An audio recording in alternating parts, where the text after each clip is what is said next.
June 4th, 2024, Waukegan Public School Board of Education Budget Workshop number 1. If I can have a roll call, please. Ms. Gonzalez? Mr. Riddle? Present. Mr. McBride? Present. Ms. Hannah? Ms. Lensing? Present. Ms. Fabian? President Ewing? Here, we do have a quorum. I do know board members Fabian and Gonzalez are planning on joining, just running late. And Miss Hannah was under the weather, so she will be watching on YouTube. With that, I'll turn it over to you, Ms. Pope. Good evening, Board President, board members, superintendent, colleagues, and community. Welcome to our first budget workshop for FY25. The budget team is going to present the information. If there's questions, then I'll come up if need be. Andy Lattimore, I think it's Andy. Brian?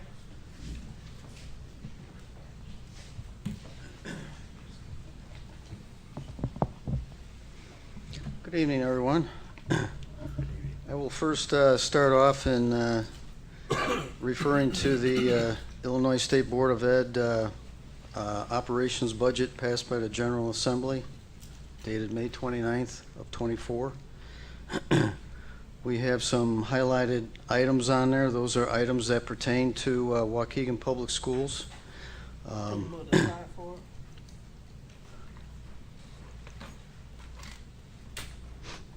Next slide. Thank you.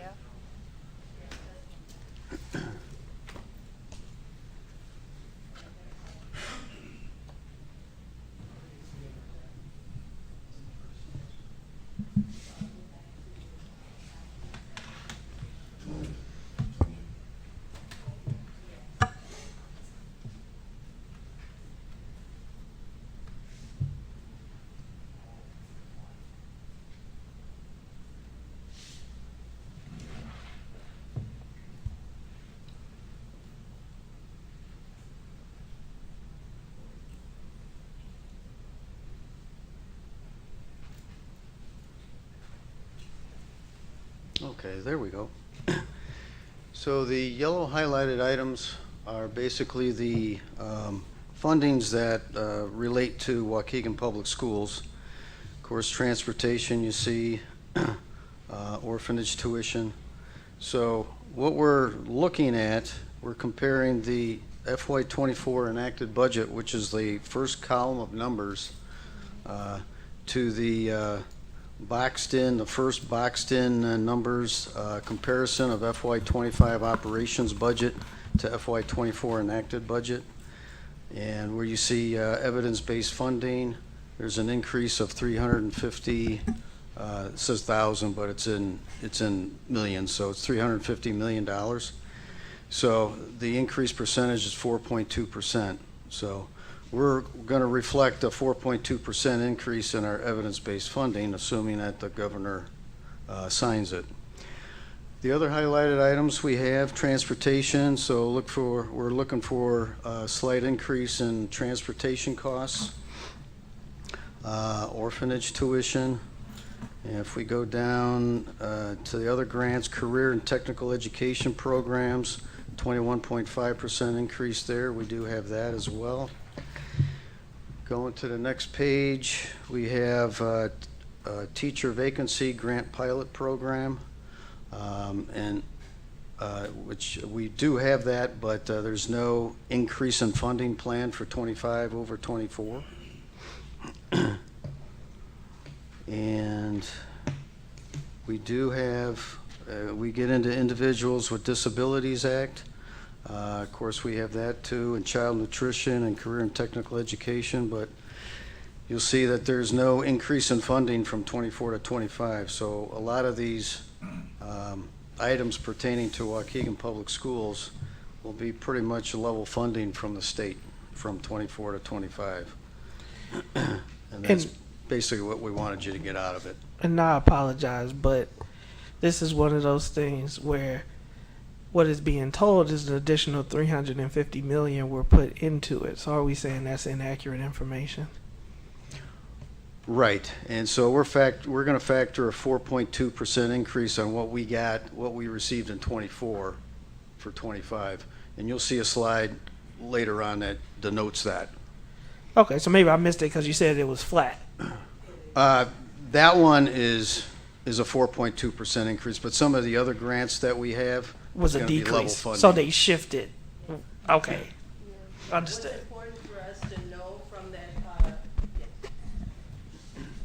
What's important for us to know with the evidence-based funding, $350 million is the base amount that was appropriated last year. So there's been a lot of people lobbying to get more money into evidence-based so that more of those school districts that are below adequacy can get up to the adequacy level. So I think it was important, although it may have been a question that you didn't intend to ask for that, it was a good question because we needed to point out that enough money is not being put into the evidence-based funding model. We're still tier 1. I get it. It doesn't bump us up. But like I think what I'm understanding, and I know I apologize, board, because I do want them to get through the presentation, but this was important, is because I was actually encouraged. So it's a small 4% increase, but why that's impacting Waukegan Public Schools is because other grants that we received were decreased. Is that what I'm understanding? Zero increase. Zero increase from 24 appropriation.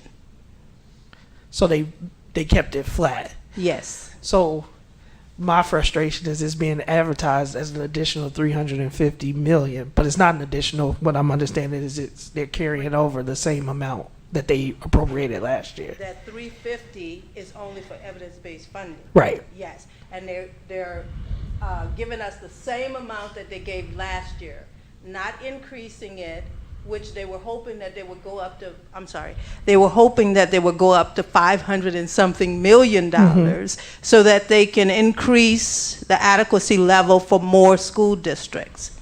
But they kept it flat. And when we often say flat, we mean gave the same amount. Does that make sense?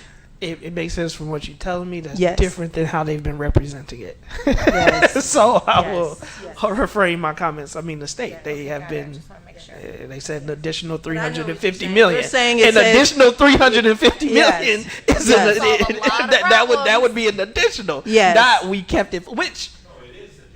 That's Yes, why. it is additional. They took away from other areas. But she's. It's 300. They gave $350 million last year To us. to districts across the state. Districts across Yeah, the state. total. They did not increase from $350 million to evidence-based funding. That's what we're saying is flat. So it's a But- continued amount that we serve. But it's 350 plus 350, yes. It is a 4.2% increase, right? But when we say flat, they did not give us any more than what they gave us. When I say give us more than what they gave us last year, the value, not the amount. They're giving us 350 more, yes, but they're not giving us what they should I agree. give us. So Yes. I agree we're not where we want to be. I just wanted to understand, and it sounds like it's 4%, but that we are moving. Because again, from my understanding, the state can't go to full adequacy, although that's been the goal, right? That's right. And so what they're trying to do are incremental increases that get or should get schools like Waukegan closer to our adequacy target. Is because Yes. every year we should be getting whatever the max is. There was fear this year Yes. that there was going to be a reduction.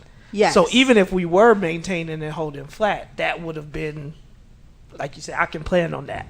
But but Yes. my understanding was that there would be an increase to evidence-based funding, which means that there would be an increase to the percentage of the amount that Waukegan Public Schools was receiving. There's a possibility. Okay. And we're using that percentage increase of 4.2 in hopes that we would get a 4.2% increase, but we never know because it's compared to all of the unit districts across the state. And so we just have to gauge it based upon this budget document. But there's a possibility we might get a 2%, a 3%. We don't know. Is there a possibility, sorry to interject, to get 0%? Oh, no. Okay. We won't get 0%. So there's still going to be an increase, but based on our planning, there was some logic used to say we're going to project off of 4.2. That's right. Can you help us understand the logic of why we're using 4.2? Because historically, the percentage increase that's in the budget document Yeah. has been pretty close to what we've gotten. And there's a slide that's later in the presentation that shows you the history of general state aid transition to evidence-based funding. Okay, thank you.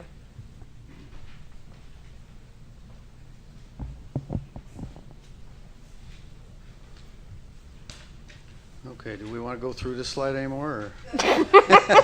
You're so patient with us. Okay. We'll move on to general state aid, evidence-based funding next.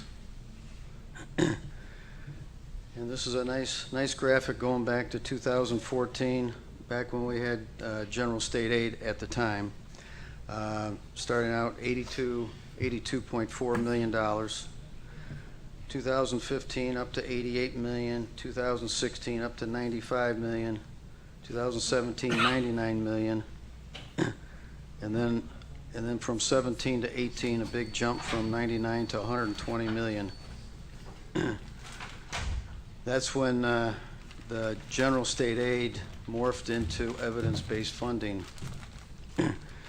and some other players that used to be separately noted in general state aid became a piece of evidence-based funding, like TBE, transitional bilingual education, and some of the state special ed claims.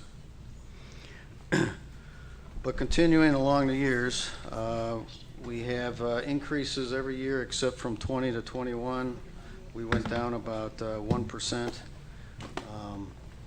And through 24, we're at $156 million of evidence-based funding.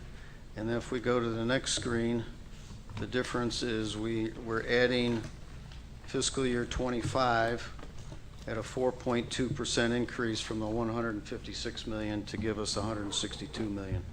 So we are projecting 4.2% increase in our evidence-based funding based on the governor's legislation.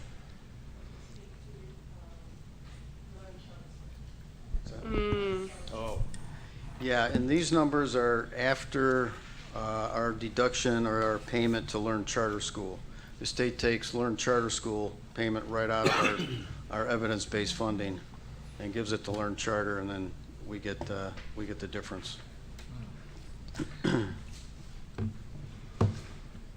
All right, moving on to the Illinois State Board of Ed financial profile.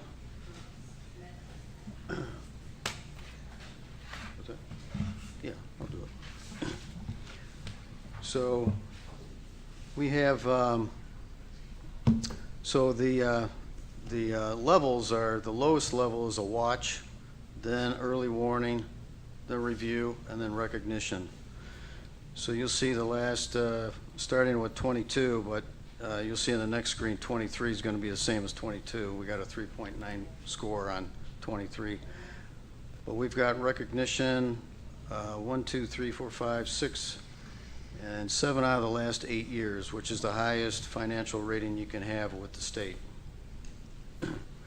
It's based upon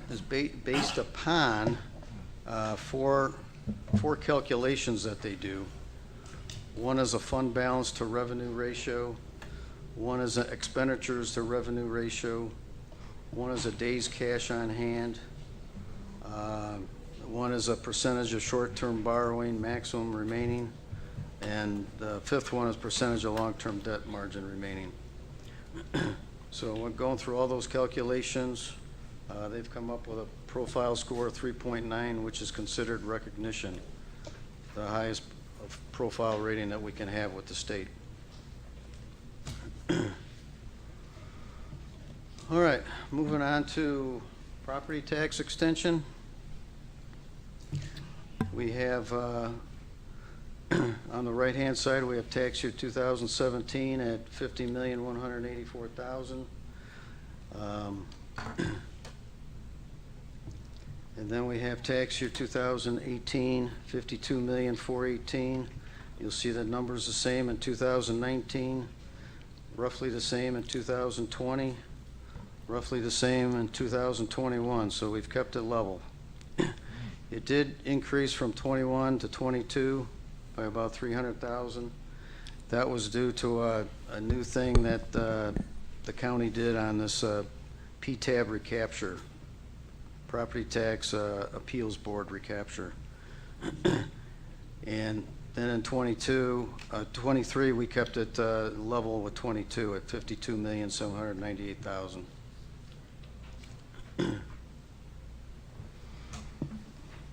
All right. We'll go to Andy, and he will take you for the first few slides for the workshop. Before you step away, we have a question, Mr. Wilson.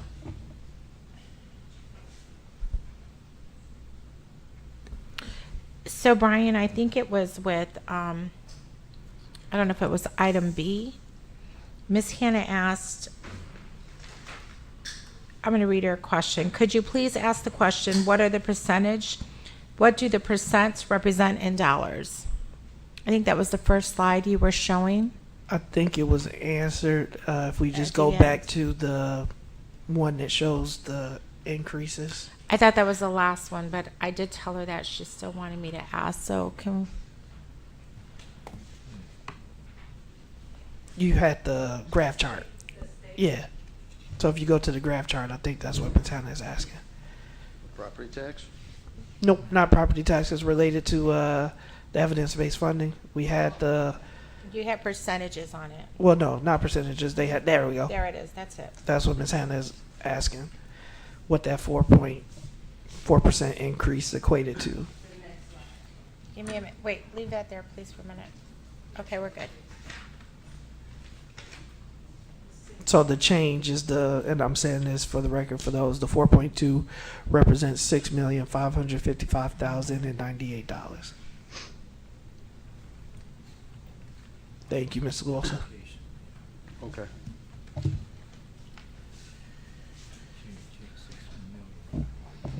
And apologies, I have to. I get frustrated when I state, but this is good to see. And so, again, I understand as taxpayers, it all comes out of the same pot, so we're just moving it around. But I'd love to see us prioritizing EBF and moving towards making that fully funded in the future years. Good evening, ladies and gentlemen. For the next few minutes, we're going to walk you through the YouTube. Next slide, please.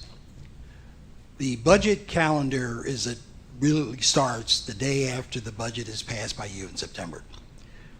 You can see there the days that are indicated that have significance for the district staff. I'll bring your attention to four specifically. We recently had the Budget Development Committee where we shared the documentation you're seeing tonight with the community. We also have tonight our budget workshop.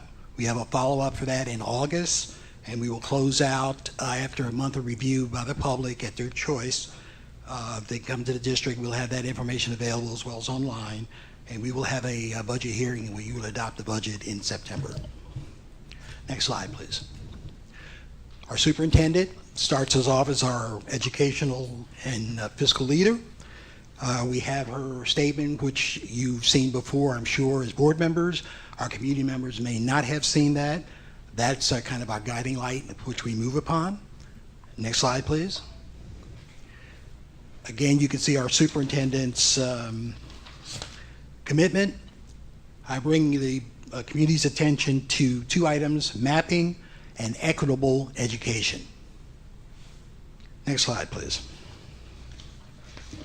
Why are we here? You can see the highlighted sentence. For old folks like me have a hard time seeing it, I will read it.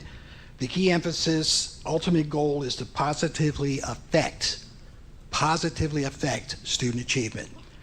Keeping in mind prioritization of needs and allocations of resources so we maximize our return on investment. Always keep return on investment in our mind's eye. Next slide, please. This is a very simple chart that portrays a lot of steps. If I could, let me refer your attention to the left side. It says district priorities. We start with a strategic plan. We've gone through our first generation. Now we're on a second generation with Destination 2028. Our superintendent has shared with you her 4 pillars of enhanced learning, family community engagement, safe, nurturing environment, and diversity, equity, and inclusion in everything we do as our core. Based upon that, the instructional and operational administrators, in partnership with their staffs, develop department and school improvement plans.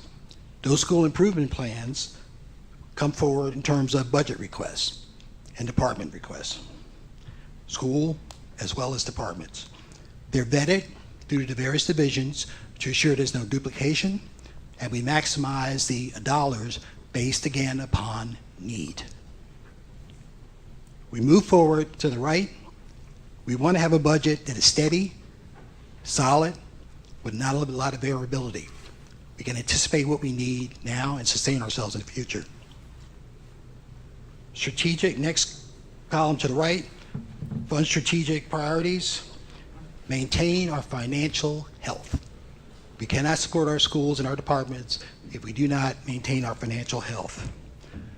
Consistent processes, consistent policies that support those processes, ending up with our equal sign, the stronger WPS 60 in the future than we have today, with measurable outcomes, which you see in terms of school improvement plans and KPIs. Next chart. Our budget considerations. You notice the wheels. They're interwoven. They mesh with each other, and that's intentional. Collaboration. We want to involve stakeholders. We have our staffs with our ISTs. We have our community members, which I'll speak to later in terms of our budget development committees. Our departments and our schools speak with each other. We prioritize based on need. We do not roll over budgets as we used to do in the old days. Oh, we have $1 million. Inflation is taking place, so we'll give them $1.5 million. That's not how we do it. We have a list of needs, so if resources increase, we know what to do. If our resources decrease, we know what to do, because we have a list of what we are doing and where we are going. And finally, sustainability. We do not want to go broke. We want to be conscious, eye-open, and deliberate in what we do with our dollars, the same thing we do with our instruction as well as our operations. We had a recent budget development committee, next slide please, where we were fortunate enough to have Mr. Marvin Bembry, and I believe this is his 4th time he's served as our facilitator. That was on 6th of May. I'll speak in a second as to who was present. So you can see the community shareholders that were in there as well as the staff. They did a great job to refine and vet this budget that's being presented to you in its first form tonight. Next chart, please. It's a little small, but what you can see is you have the senior staff, you have the principals are involved, you also see our families, meaning specifically parents, community members. We were fortunate enough to have 2 board members spend a lot of time with us, Ms. Hannah, Ms. Gonzalez. Of course, we had Mr. Bembry and my colleague Sty on the finance team. Again, we looked at the budget in terms of critical needs. Next slide, please. Now we're going to begin to take you across literally the landscape of the data for budgeting. What you're going to see this evening is you're going to see the salary projections, then the operations division, the ASAP division. We're going to talk a little bit about school comparability. We'll talk about capital improvements for next year and for FY26 into the future. And we'll give you an overall perspective on projected fund balance. When you see the divisions, you will see roles and goals. You will next see contracts, and then you will finally see the expenses that combine for various departments. We have that broken down for you, as well as by the division as a whole. So with that, I'm going to yield the floor, and Mr. Chen, I believe you're going to speak to salaries and benefits.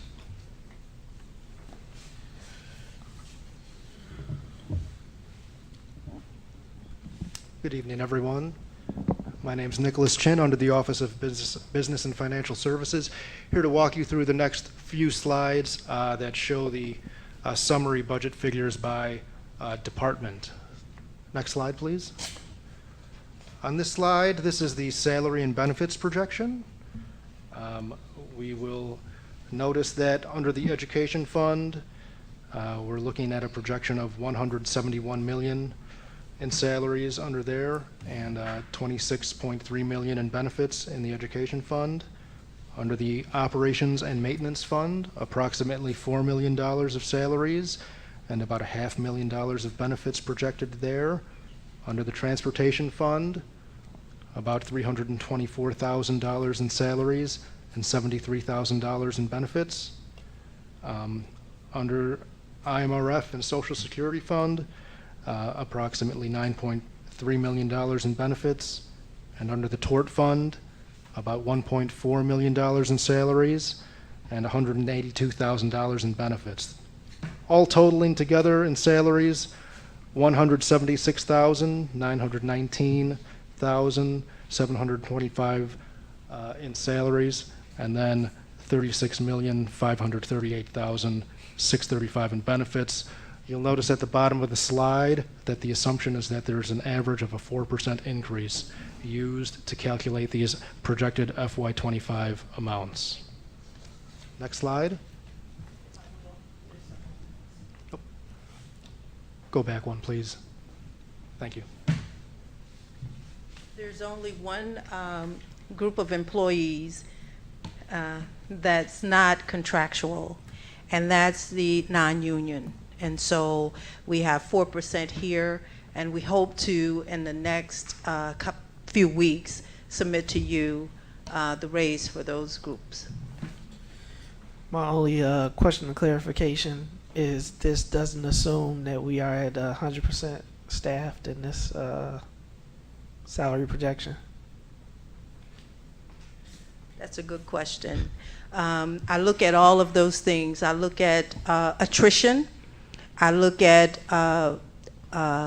retirements. I look at all of those things when I'm doing the salary projection. And so those considerations were made when this was put forward. Yeah. So the good problem is that we are fully staffed Board of Education. We will overspend this number, and if we struggle with staffing, as sometimes we have in years past, then we don't spend the entire amount allocated. But yeah, so basically what we do is use trend data. That's the best way to do it.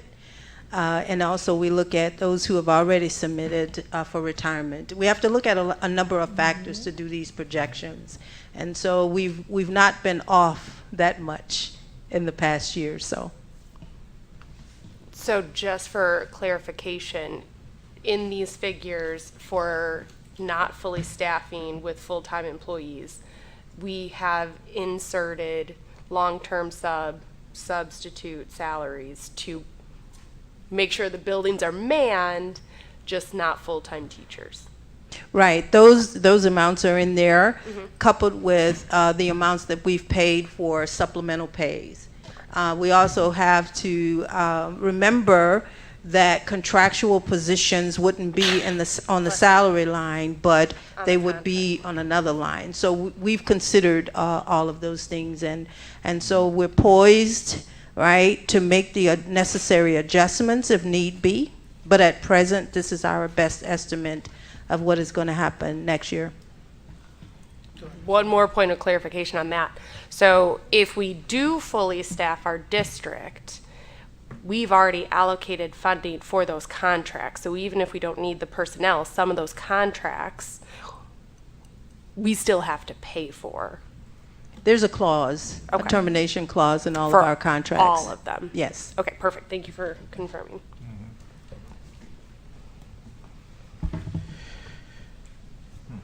thank you. Okay, next slide, please. So now I will walk you through the operations and maintenance portion of the budget, the summary figures behind that budget request from that division. At the conclusion of this set of slides, I'll ask Mr. Moten if he would like to clarify any of the details or specifics behind these summary figures. Next slide, please.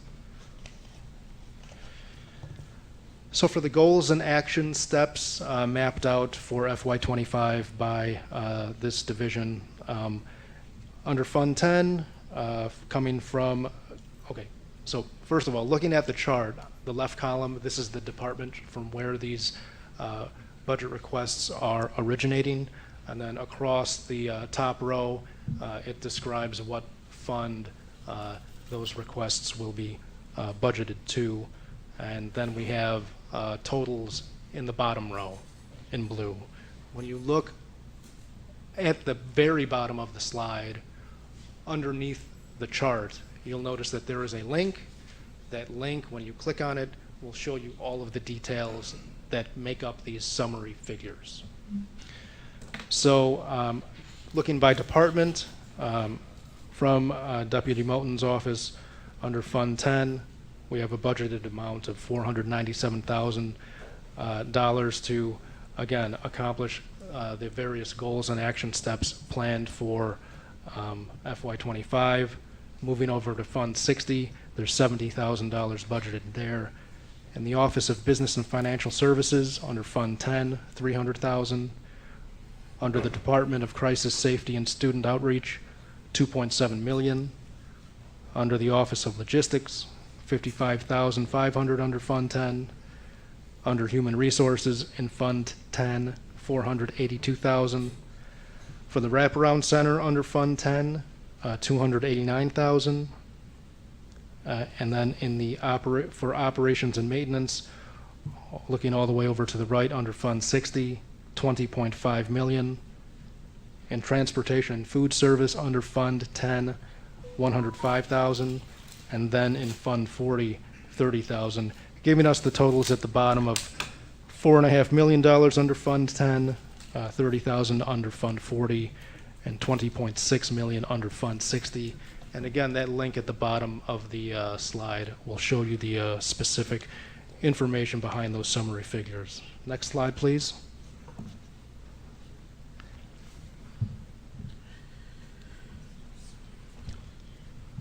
So here are the FTE requests for the goals and action steps from the operations department, from Deputy Moten's office.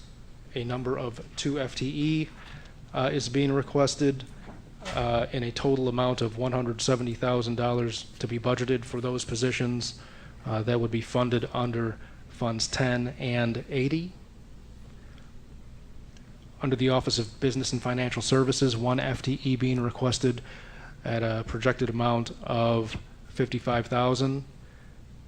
You'll notice there's other pay listed at $25,000. All of that to be funded under Fund 10. 0 FTE being requested from Crisis Safety and Student Outreach. However, $639,000 in supplemental pays to be covered under Fund 10. No such costs being requested by Logistics. No such costs being requested by Human Resources. 2 FTE being requested by the Wraparound Center at a projected cost of $90,000 to be out of Fund 10. Basically, Fund 11 is a subset of Fund 10, specifically designating grant funding. From operations and maintenance, 1 FTE being requested at a projected cost of $125,000 to be funded under Fund 20, and 3 FTE stated for transportation and food service. All of that totaling 9 FTE, total amount of $440,000 to fund those FTE, and then in supplemental pays, a total of $664,539. Again, the details of what exactly those positions and supplemental pays comprise of, that link is below at the bottom of the slide.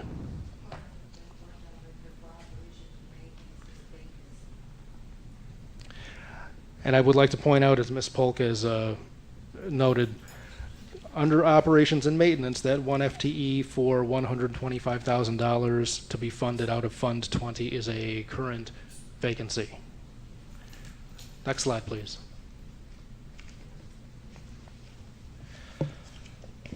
So other expenses summarized by department and fund. From the deputy's office, $44,000 under Fund 10, $117,000 under business and financial services, $468,000 under crisis safety and student outreach, none under logistics, none under human resources, $98,000 under the wraparound center in Fund 10, $4.3 million under Fund 20 for operations and maintenance, $383,000 under Fund 10 for transportation and food service, and then $320,000 for that same department under Fund 40. The total stated at the bottom: $1.1 million under Fund 10, $4.3 million under Fund 20, $320,000 under Fund 40. And again, the details of those projected costs in the link at the bottom of the slide. Next slide, please. Operation and maintenance contracts. Again, in a similar format as the previous slides. None stated from the deputy's office. Business and financial services, $190,000 under Fund 10, $16,000 under Fund 30, $518,000 under Fund 80. Under crisis safety and student outreach, $478,000 under Fund 10, none stated under logistics or human resources. $295,000 for the wraparound center under Fund 10. $2.8 million under Fund 20 for operations and maintenance. And then for transportation and food service, $8.8 million under Fund 10 and $12.2 million under Fund 40. Again, the totals being at the bottom: $9.8 million for contracts under Fund 10, $2.8 million under Fund 20, $16,000 under Fund 30, $12.2 million under Fund 40, and $518,000 under Fund 80, the details of which again are in the link at the bottom of the slide. Next slide, please. So all of that summed together by department and fund is on this slide, bringing us to a total of $66,815,019.59. That is the projected budget amount for the division of operations. So now I'll ask if Mr. Moten, if you would care to come up and speak on any of these details in your budget proposal.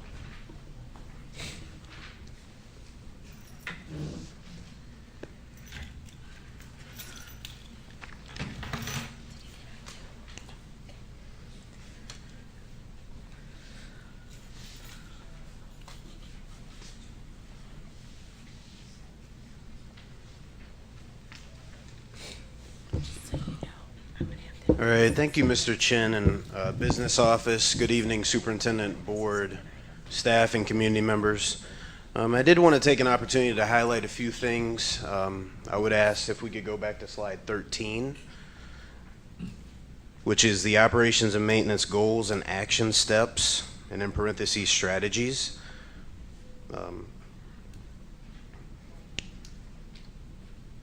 Yes, one more, please.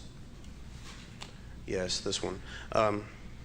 So again, wanted to highlight a couple things because we do have, as the department mentioned, documents linked within the bottom of the presentation that go through in great detail, the goals and action steps. I did want to take a moment to clarify the $497,000 within the deputy line item. That's a little more than normal, but there are some specific goals, tangible goals within that are in the linked document. Some of those items include regular ongoing consultative services for data review and scrubbing of our iVision system, which houses our HRIS and our business and financial services system. Also, time and attendance implementation for the district. That is training and software for time and attendance recording for staff members. We do have that built in a majority of our collective bargaining agreements to implement that initiative with fidelity. We are also coming up on our review of our capital improvement plan, as well as a 10-year life safety audit. So we have some of those costs that are not annual costs captured within that number.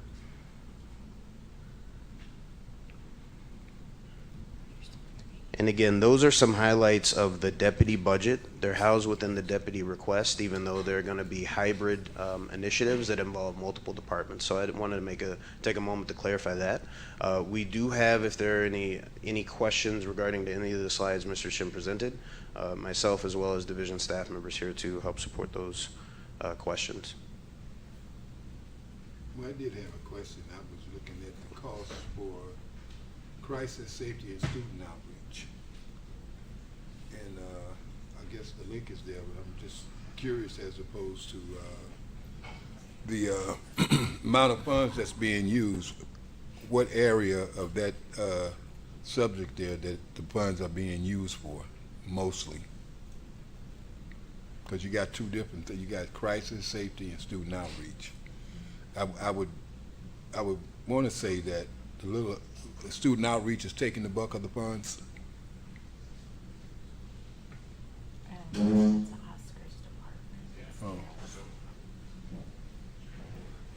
Is that So, yeah. I was gonna say, but that would not safety, student outreach. Oh. Okay. Dr. Cesario can. Yeah, so Mr. McBride, I will say that previously these departments were merged, which is how it's reported here. However, student outreach, the specific requests associated with that department, are within the ASAP requests, which are in future slides. So these numbers on this slide, even though it states student outreach, and I do apologize, it's for the crisis intervention and safety department. Okay. And that's because that department was moved to ASAP. So for clarity, the 2,787,729, this is a security department request, right? Not the outreach department included. Yes, ma'am. That's what I thought. I just want to clarify. I have a quick question on the goals. So one of them under human capital and development is tied to anti-bias training for hiring managers. Do we know an estimated number of impact, like how many people are going to receive that? Yeah, so I believe the final number was approximately 57, but that number is ever changing because as we fill positions or people transition in positions that may have a hiring authority, we could see that number fluctuate anywhere to up to 70 to 75 people. So there's some flexibility built in that, but what we're trying to do is establish a routine and process where we have the training available for staff, and then also if there's any questions, if we need to have face-to-face interaction as well as review of some documentation associated with that training as people are implementing the practices. This is to support that effort. Okay. The reason I'm asking is because the video training, which people would be paid for, is less than 15 minutes.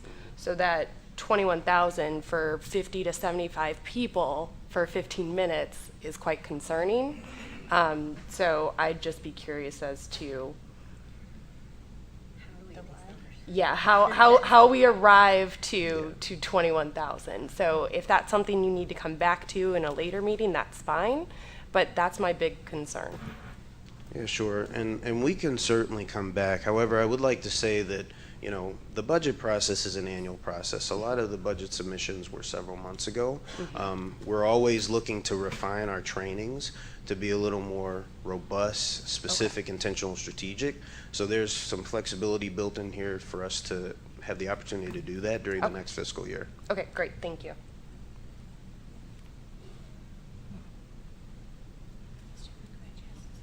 Go ahead, Ms. Bookfitch, I'm sorry.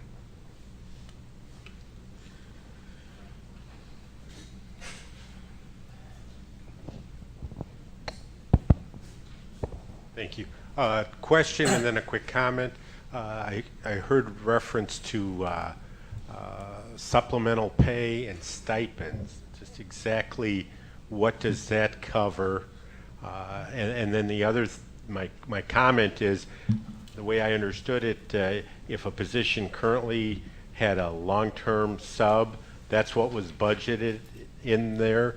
Wouldn't it make more sense to every position you have should have the assumption that you're going to have a full-time employee there?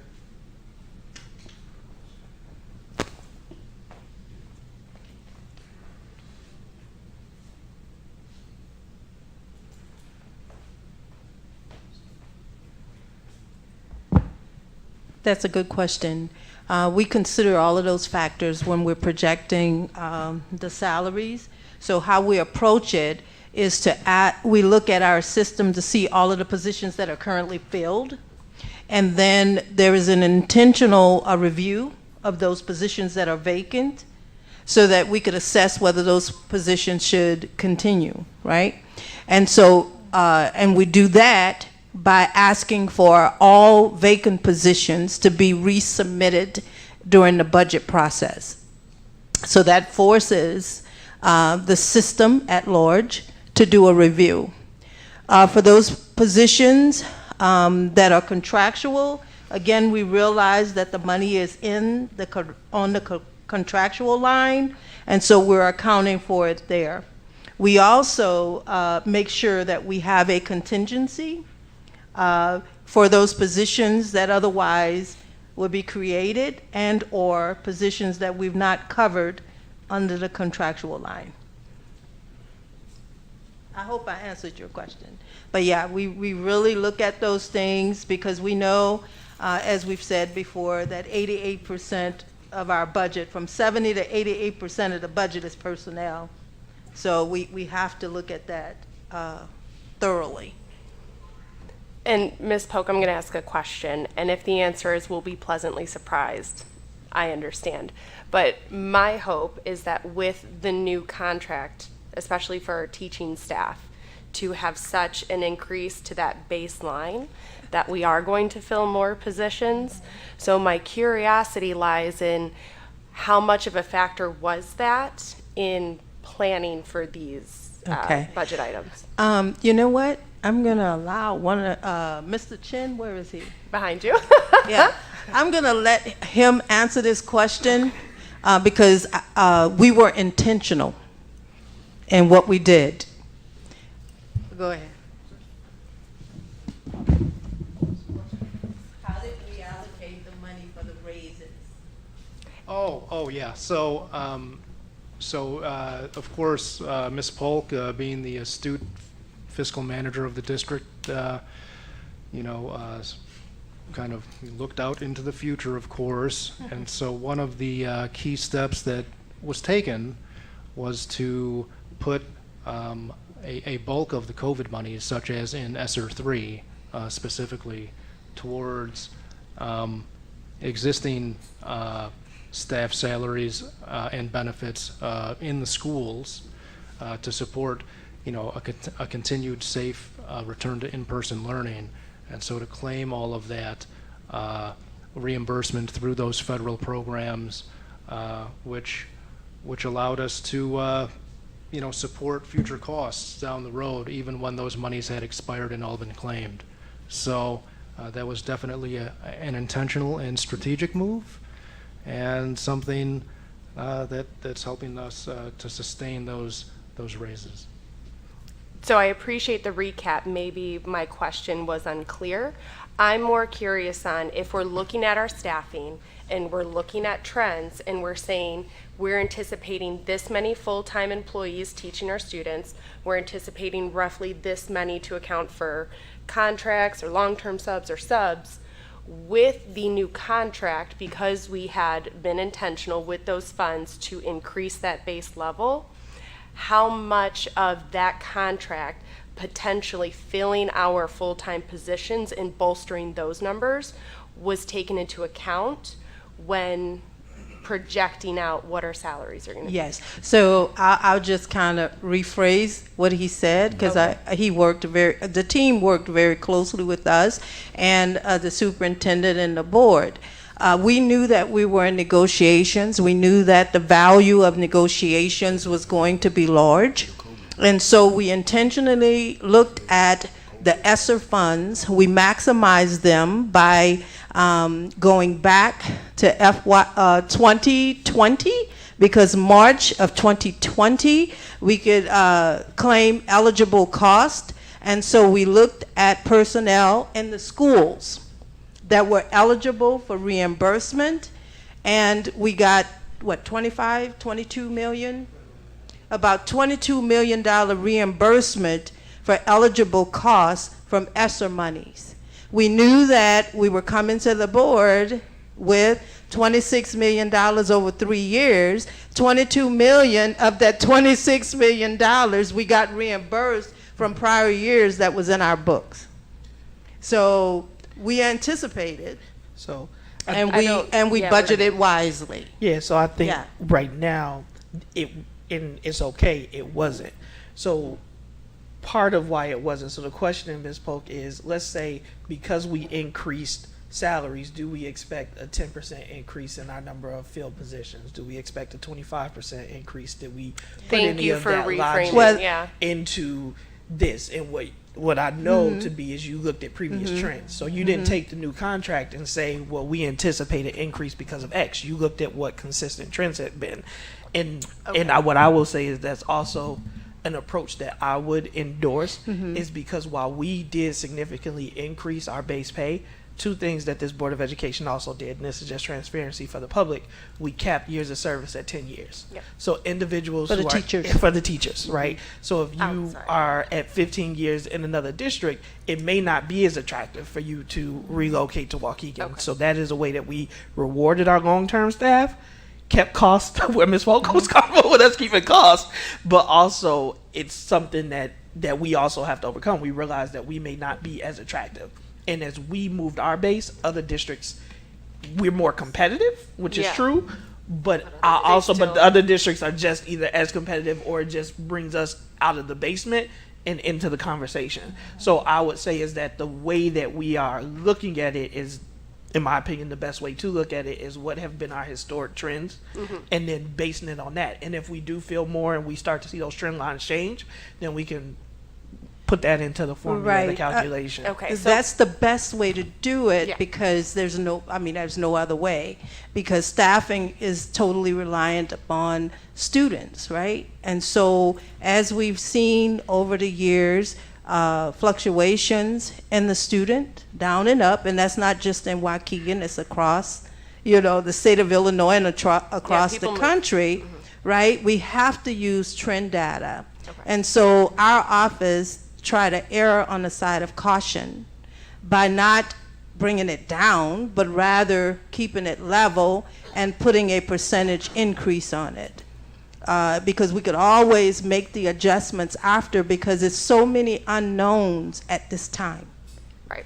Okay, so We just just two don't quick know. comments. So my takeaway is that we will be pleasantly surprised, but then obviously have to extort more funds than we're potentially budgeting for, which is I fine hope because not. I would like full-time teachers in our classroom. So I think But those monies are there because we would have subs. You know what I mean? So Yeah. we've accounted for it in some form, whether it's subs, whether it's contractual or something, we have it there. And then we have contingencies in the event that It's we the have to hire those contingencies. positions. So, Yeah. and again, Mr. LeBaron Moulton, I'm losing my train Mr. of thought Moulton? here. Mr. Moulton said that, a budget is fluid, right? It changes. It's a living document. And so as, the priorities shift, then the budget has to shift. We have to move the money to where we have to move it. If it's personnel, then we have to shift it from wherever it is to personnel. Right. So that's what we have to look at continuously throughout the year.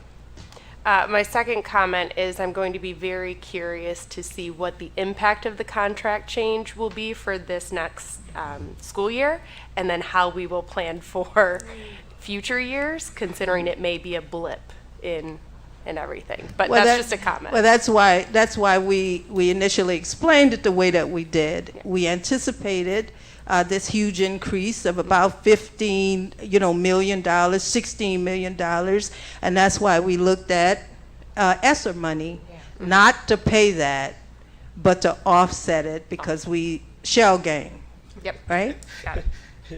So that, I mean, that's, it's all a shell game. it's just a shell game, but it's a legal shell game. Thank you for making that comment. I see you, Ms. Vukovic. You still got the mic? Sorry, thank you. Sorry. The supplementals would be overtime. It would be, give me another example of supplementals, would be lunch duty, Bus duty. recess, Taking an extra bus, period. all of that. Yeah. Awesome. Thank you. Side note, Superintendent, going on that, is we did something whereas other school districts struggled through those negotiations. We saw multiple strikes in other districts, and other districts did not increase as large. That would actually be something that I would go to market with, is that Waukegan Public Schools is taking care of its teachers. It makes us more attractive as an employer to even advertise what that percentage increase was, is because I think that could help us to Miss Lensing's point. So I didn't want to overstate is that yes, we are a more attractive workplace, and even some of the steps that we did, we should be advertising that to potential candidates. Yep. Noted. Mr. Chen. Thank you. So now I will walk you through the academic supports and programs budget request summary figures. Thank you. So next slide. So for the approved FTE requests from the ASAP division, the column on the left, you can see that is the requesting office or school. The second column gives us a description of the FTE being requested. The middle column is the value. The fourth column is the number of FTE. And then off to the right, that would be the responsible person for monitoring that work. So we can see the offices listed to the left. We have bilingual and multicultural, special education, Glen Flora Elementary and North Elementary. The corresponding descriptions, we can see that there is a family support manager under the bilingual and multicultural department, a newcomer psychologist and counselor under the bilingual and multicultural department, a DL translator under the special education department, pre-K teachers at Glen Flora, pre-K paraprofessionals at Glen Flora, a culture and climate specialist at North. The associated values, again, are in the middle column, all of those totaling at the bottom to 510,160, and the total number of FTE being 11. Next slide. Here are approved supplemental requests under the ASAP division, again in the same layout as the previous slide with the responsible office to the left, the description in the second column, and the value in the third column. So from the special education office, supplemental pay is being requested for the summer school coordinator at a value of $16,000. Again, under the special education office, a SLP bilingual liaison, that would be supplemental pays towards those folks in the amount of $34,733 at Washington High School, or Washington campus, I should say. An additional professional duty instructional leadership team stipend or supplemental pay in the amount of $31,257. At Oakdale, supplemental pays in the amount of $50,000 to elementary teachers for before and after school activities. Brookside campus, again, we see a instructional leadership team supplemental pay request of $31,257. And then at Washington campus, a substitute teacher to assist with assessments in a request amount of $13,000 The total of all this coming out to $176,247. Next slide. A continuation of the ASAP approved supplemental requests at Lincoln Center. That figure totals 2.6 million, and then out at the schools, that figure totals 3.4 million. When you look at the link at the bottom of the slide, there is a file that you can go to see the details that compose those summary figure amounts. Next slide. So I've spoken on this slide specifically in the past. So one of the things about being a Title I school district is that districts that receive Title I funding need to demonstrate comparability and the amount of state and local resources that they have at each of their school sites.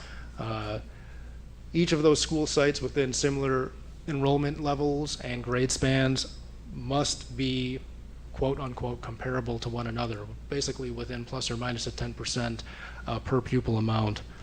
So the in consultation with the ASAP department, the per pupil rates for each of the school sites listed on this slide is stated all the way over to the right. So for example, when we look at the first site listed, that's Robbie Lightfoot with the site name in the middle. And then off to the right, we have a per pupil rate for Robbie Lightfoot specifically of $1,226.99. When you take that per pupil rate and you multiply it by the enrollment of 81.5, that gives, that gives you the total allotment amount of $100,000 for Robbie Lightfoot. Okay, so that total allotment amount, that is the fourth column. The fifth column all the way to the right is the per pupil rate. The enrollment is in the first column. When we take that per pupil rate and multiply it by the enrollment, we get that allotment amount for each of the schools. You can see that the per pupil rate for the other schools in similar grade spans, the next band being pre-K through 5, those being Carmen, Oakdale, Clearview, Greenwood, and North, a per pupil rate of $888.51 per pupil. That same rate applying for the K through 5 schools that are stated in the middle of the slide. Towards the bottom half, we have the middle schools, again at the same rate, and then the high school, which is considered one high school, although I know we have it split into 3 campuses here, but it is considered one high school technically, as we report it to ISB. So that per pupil rate is $901.87. When you take all of those site allotment amounts and total them together, we get $11.9 million, and that's stated at the bottom of the slide. Again, the specific details of what that $11.9 million will be used for can be found in the link at the bottom of the slide. So all the way at the bottom, you'll see in the small print, there is a link to a document with those details.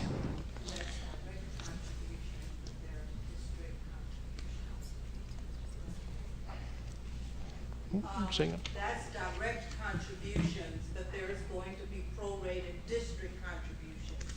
So we know that at the district level, there's money that's going to the schools, and that's going to be on a pro rata basis that we report it to the state. But this is direct requests to the schools.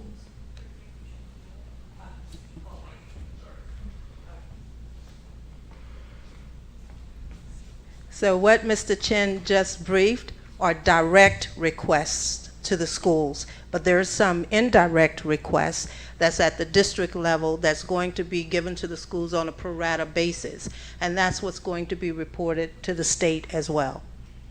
So I needed to say just those numbers is not all that's going to the schools. There's other money going to the schools.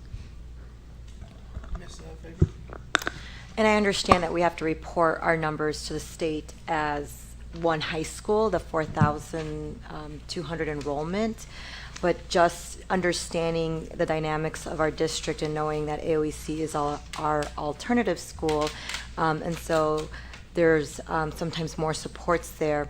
Is there a way that we can get a breakdown of per pupil count at each building to see what that per pupil rate would be per building. Thank you. And I know you don't have that like offhand, but I'd be curious to see that. For the record, Ms. Polk said yes. Oh, 'cause she's on For the audience. Okay. Moving on to the next slide, please.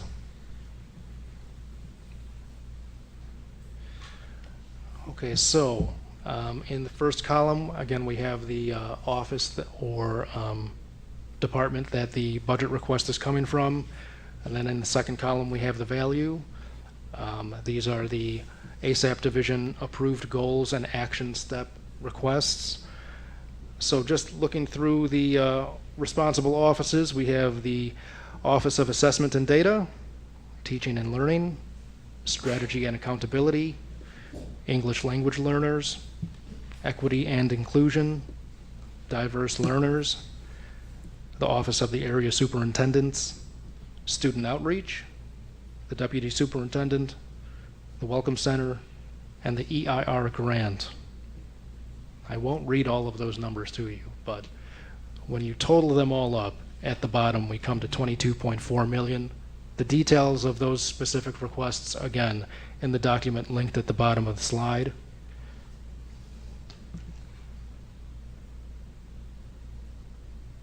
Next slide.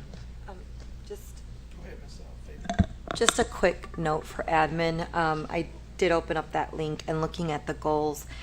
I wonder if there could be a template or a standard set for how we're writing goals, because some of these goals are super generic and even their description is super generic, that it's like, what are we paying for? Or what is the purpose of that budget line versus others that are more specific and detailed, and so it's very clear what that specific budget line is for.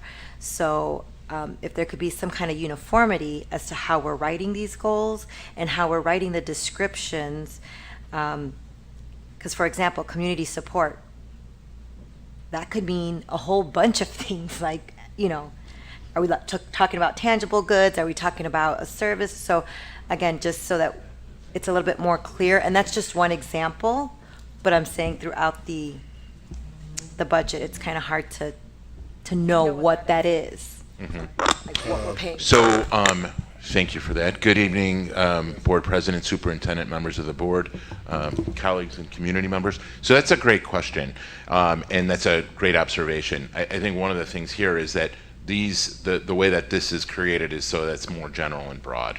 And so it isn't specific. They're not line by line items.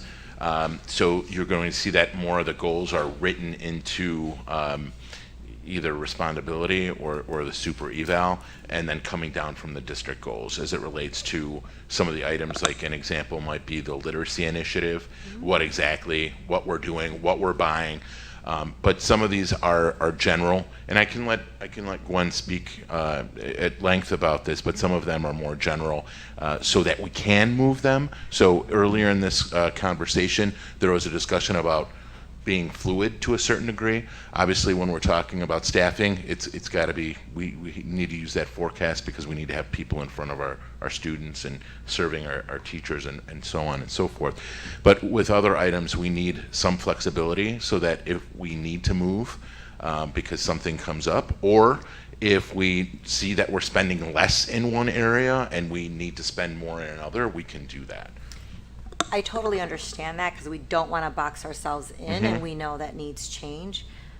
But when we're looking at even how the goals are written, there's a wide degree where some are specific to tell you where the trajectory is.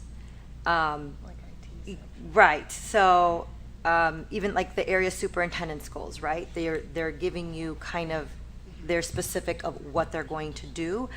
And then it just tells you that they're going to host monthly meetings. It's not very specific, right, as far as like what that entails, or, you know, who they're contracting for that. I understand that. But there's others that are a little bit too broad to say, for example, for the one that I picked under, this one, it happens to be under DL, just says facilitating family and community engagement, community support. They came up with that number, right, of 49,000. How did they pull that number? Sure. They must have been looking at some type of community support to say, because that's a very specific number, 49,600. It's not like a round flexible. So that's just one example. So I don't expect anybody to Sure. comment on that So- one. But so I'm we just can- saying, when we're looking at how these are written, if they can be written so that we know the intent and so that we're very clear on our goals. I understand how we get there and the strategy might change, but we should know the intention of that department. Before you speak, I just want to say that I understand where you're coming from. I asked a question earlier about student outreach. It pops up again for 300-some thousand. And the question is, when I hear student outreach, I could tie that into wraparound. I could tie that into truancy. So I'm trying to figure out. I know where you're coming from, and that's kind of baffling for me. Yeah, But so- at the same time, how you prioritize that, what the district needs, so to speak. So at least in terms of that information that you're seeing, those are the action steps. The specific resources, we would have to share. No, Yes. and I understand that the specific resources may not be shared because you may not know what professional development you're going to do to accomplish the goal of professional development. I understand that. What we're saying is if we can get a little more intentional on our goals, because you see some goals, like I said, for example, the area superintendent, are very clear of this is the direction that we're going. So it's easier to prioritize when, to Mr. McBride's point, when we say what is the priority of the district, we can look at those goals and kind of map them out versus something so general that it's like, where does it line up in the priority? Because we don't know what exactly it's tied to. Yes, so I do understand your question. And in the process, we ask for three things. We ask for the goals, the action steps, and the resources. The resources is where you'll get more information about like what you're asking. We didn't provide that here because, I mean, it's a lot of information, right? So we just wanted to provide the goals and the action steps. So there could be some generalizations there, but I think you would get the information that you're requesting when we provide at the next budget workshop, the full list of resources that's linked to these action steps. Yeah. Ms. Polk, at our next budget meeting, can you also, with the slides, put like safety and security on one and then student outreach on ASAP so it's not confusing? Yes. Internally or externally, please? Yes, yes. I also think that where we have the description of jobs, I seen a manager for the bilingual department. Since we did adopt the new salary schedule, the grades should be listed on those also as we move. I know this was Yes. baked out before. Yes. But that's something we should just get used to doing. Okay, yes. So I do want to tie back to Ms. Fabian's point, though, is that we're looking for some sort of consistency, right? And so if we have a standard and an example of the community support under facilitating family and community engagement, if that's the standard, we're asking, is that the standard and others are going above and beyond so that we can get a gauge? And if we as a board feel that the baseline isn't sufficient, we can ask our superintendent to say, hey, we need a bit more meat and potatoes.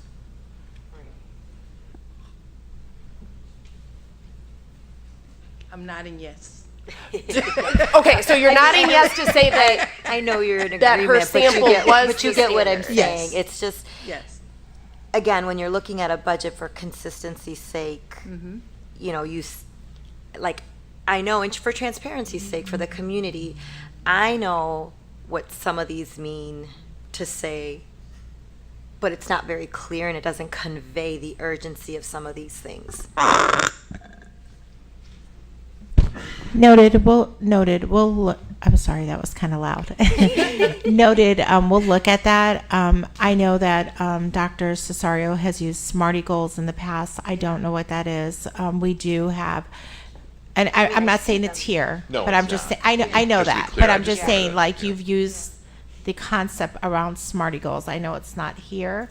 some are But using that your is, pillars. that's something that we'll look at. I can't say we'll go to Smarty Goals. I don't know what that looks like at this time of the year for the budget, where we're at in the budget process. But I do think that we can, tailor something for what this looks like next year with maybe a standard format of what those goals look like and what should be the consistency of them, for lack of a better word.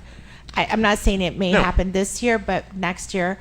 I do know, Miss Patty, I hear you listening to that, so I know when we're looking at SIP plans, et cetera, that you're hearing what the board is echoing.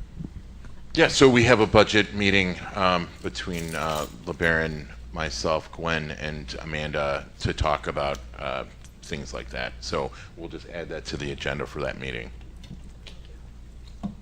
So just to be clear for the board, that we may not be able to clean that up this year at this stage, but that is something, and what we can, we will, but that is something we'll look at for the upcoming school year.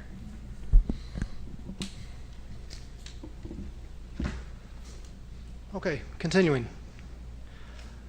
Again, with the ASAP approved goals and action step requests by office. So on this slide, we see, this is a continuation from the previous slide.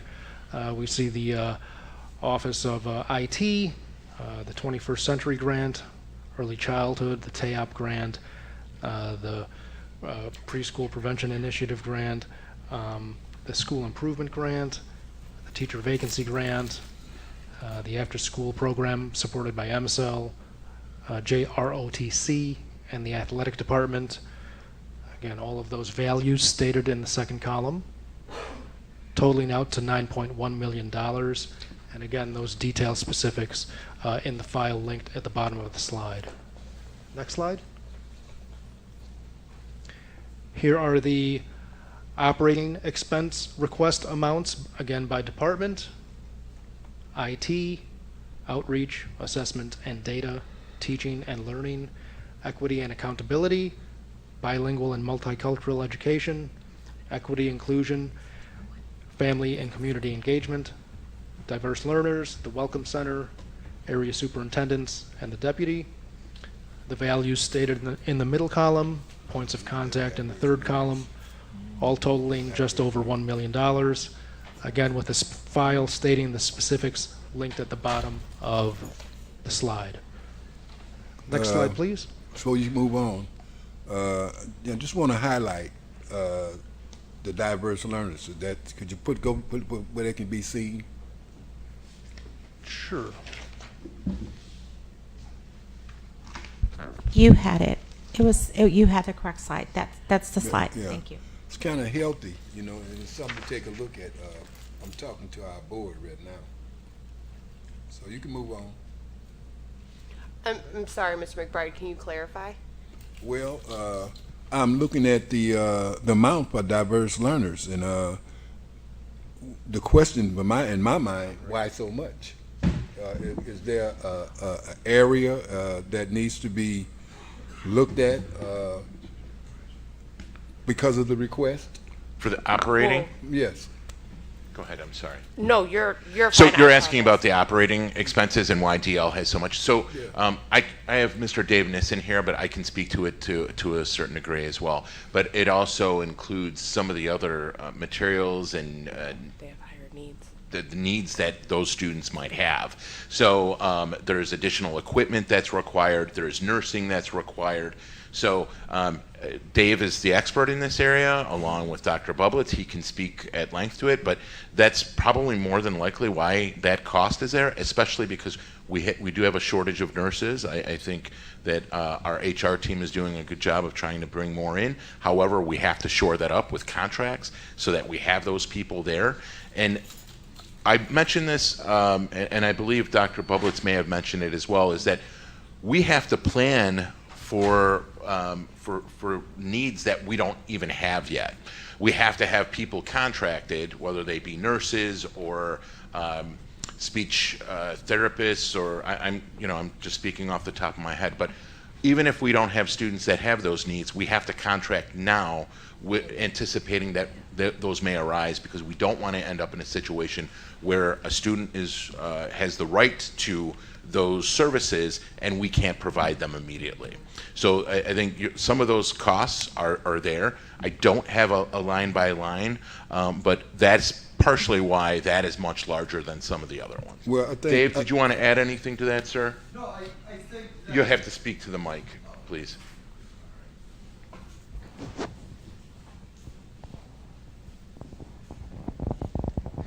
I don't know exactly what is in that list, but I do know that, like you were saying, we have had to purchase services from a number of vendors, and that money comes out of a different pot than the salaries. That may be part of it. And assistive tech. I mean, there's Yeah. a number of different, it's not only services, it's also required materials and resources for our students that may have additional needs. well, I guess what Ms. Lindsay was wanted me to clear myself, make myself a little bit more clear as opposed to what I was saying. So what I'm saying is what you were saying. You named off several different factors why the money is being used. So I guess what I am looking at, I see Down syndrome kids, I see kids with autistic and stuff when I hear the diverse learner, but I think that there's another group of kids, I guess, that I think that we can do better in terms of trying to keep those kids from becoming diverse learners. That would cause some of the impact here in other areas. That's where I'm coming from. Thank you. Oh, sorry. So yeah, so I mean, what I was going to say essentially is that diverse learner students have more needs, so we have to allocate more funding from that.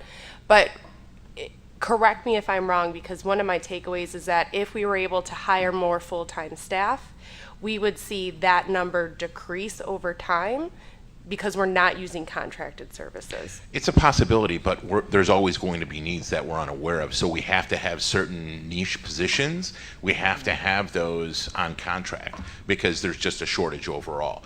We're always working to bring in as many, we want to fill every empty position or vacant rather position that we have. But we always have to forecast, just like Gwen does with the number of overall positions. We also have to forecast with what we have here as well. But ultimately, the goal is to bring in as many people as possible. I think I spoke to the efforts that Dr. Bublitz's team, in their own right, has taken going out to conferences, working with colleges to recruit social workers and other folks. Unfortunately, there's just there's not. We do have a shortage in some of those specialty positions, and so we have to have that there. But yes, that's the goal. If we did see that we would reduce that number. And then there was one more question I had around this. So we also have another end of the diverse learner spectrum where we have students that are gifted or have higher needs. I'm not seeing in the breakout what the funding looks like for that population. And if it's something that just needs to go back to Dr. Bublitz as the head of the department, that's fine. But that's something that we do have community members that are saying we're not doing enough for our higher learners. Sure. So with that, our gifted program is accelerated. It's an accelerated program, 6 months to a year. You're absolutely right. Under diverse learners, gifted students fall under that category. Our students, the ones that we're serving in the GAP program, it's an accelerated program. So we serve those through the tier 1, whatever they're accelerated, if they have additional needs. So some of that is coming through teaching and learning and through some of the other budgets. Specifically to what you're speaking about, some of our students who may need more, we are working on that. We're working on the policy as well so that we can make sure that we're addressing the unique needs of students. Yes, so there is an attention to that. But I just wanted to clarify that materials and things like that would come out of the tier 1 with teaching and learning. Right, because I want to make sure that we are differentiating, because the GAP program, I was a part of it. It's a limited number of students for the grade level, right? And we have students that may not be the highest of high to be in the top whatever to go into the GAP program that still have needs outside of that gifted Correct. accelerated. Yes. So yeah, I just wanted to make that. Totally agree. I just wanted to add, I did open up the spreadsheet. So, Mr. McBride, if you open it up, you'll see the long list of diverse learner breakdown. So it's not just the contract.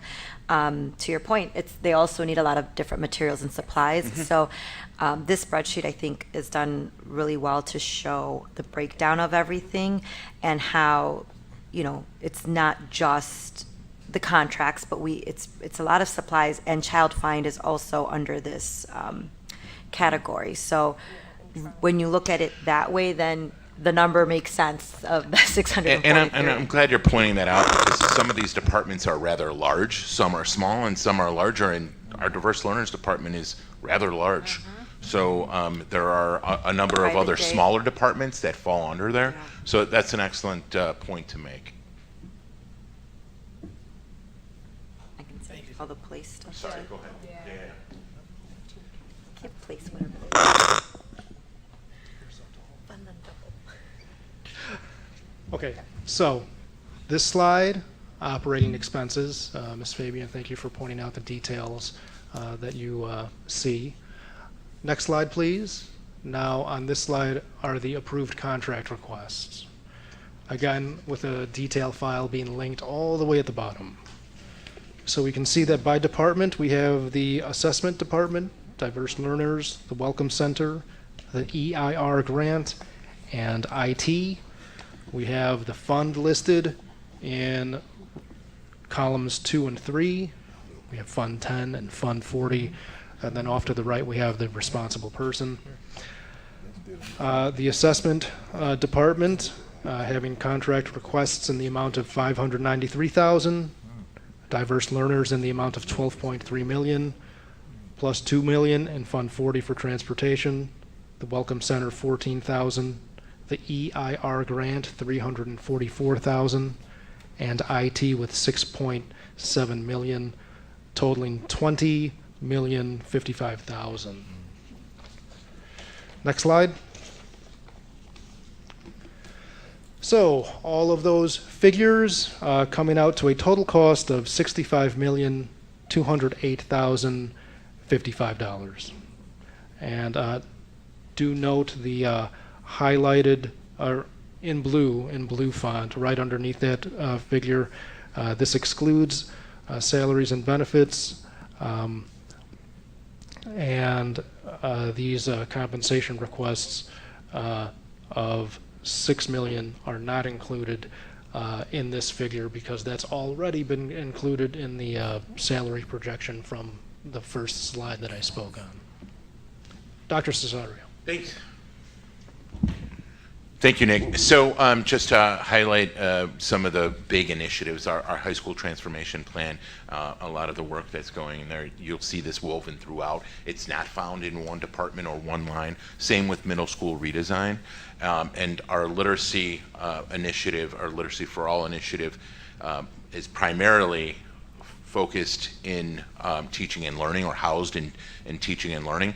That was a considerable expenditure this year, both for resources and professional development. Some of that professional development will be ongoing, but I think in collaboration with the board and a lot of hard work with teachers and Lincoln Center folks, we were able to really plan and move forward, and we have a really great comprehensive plan moving forward. So money well spent in that area. The African American Male Achievement Initiative is also, again, it's not one line item, but it's spread across a number, my own budget included, and Dr. Nault's office, as well as some in the in equity and the FACE department. Yes. So any other questions, I'm happy to answer. I just think that those are large 4 initiatives, and it's important that we highlight those in alignment to the work that we're doing around our pillars. I do have one question. I'm going back again. Sure. At what I've seen in the highlights that you were showing, and that was that's the trans dollars that we were spending in the diversity learning department. Transportation? Yeah, that was quite a bit of money. And the question is, those are some of my concerns, period, dealing with those kids. I mean, are we going to continue to keep doing that? I mean, that's something going on year after year. So, if there is a need, we have to fill that need. And so it depends on what those needs are. And I think we have done a great job working within the division across departments to maximize resources and be really efficient with those resources. But again, I'll go back to, if there is a need that arises for a parent or primarily a student, but if there's a need there, then we have to meet that need. My question, Dr. Salaries. Sure. I understand what you keep saying, there's a need. Why is it becoming such a need to have that kind of money every year for transportation? Go. All right, That's so I'm my going to, point. sure. Gwen, you want to? Special education transportation has always existed because we're reimbursed from the state for regular and vocational, but then also for special ed transportation. So it's not uncommon for us to have that value. Well, we had a guy by the name of Myron, can't think of Myron's last name, and then Howard Atlas. His pictures are still on the wall. He was in special education. And this have grown since they've left. And it's never had been like that, Gwen. This is a lot of money for transportation. The question I keep asking, why? I can't You can't answer I can't answer the question you why, can't. but what I could tell you is that I did talk to a number of business managers across the state to see if what the average rate was. And so the rates have increased over the years, and so that would account for that. But we get reimbursed a large percentage of special education transportation. Over the years, it's been from 60 to 80% reimbursement for special ed. So that number is not uncommon. Well, I guess it's not the number so much. It's the disaster for the kids that's being moved around like that. That's not your not your area of expertise. That's my problem. So,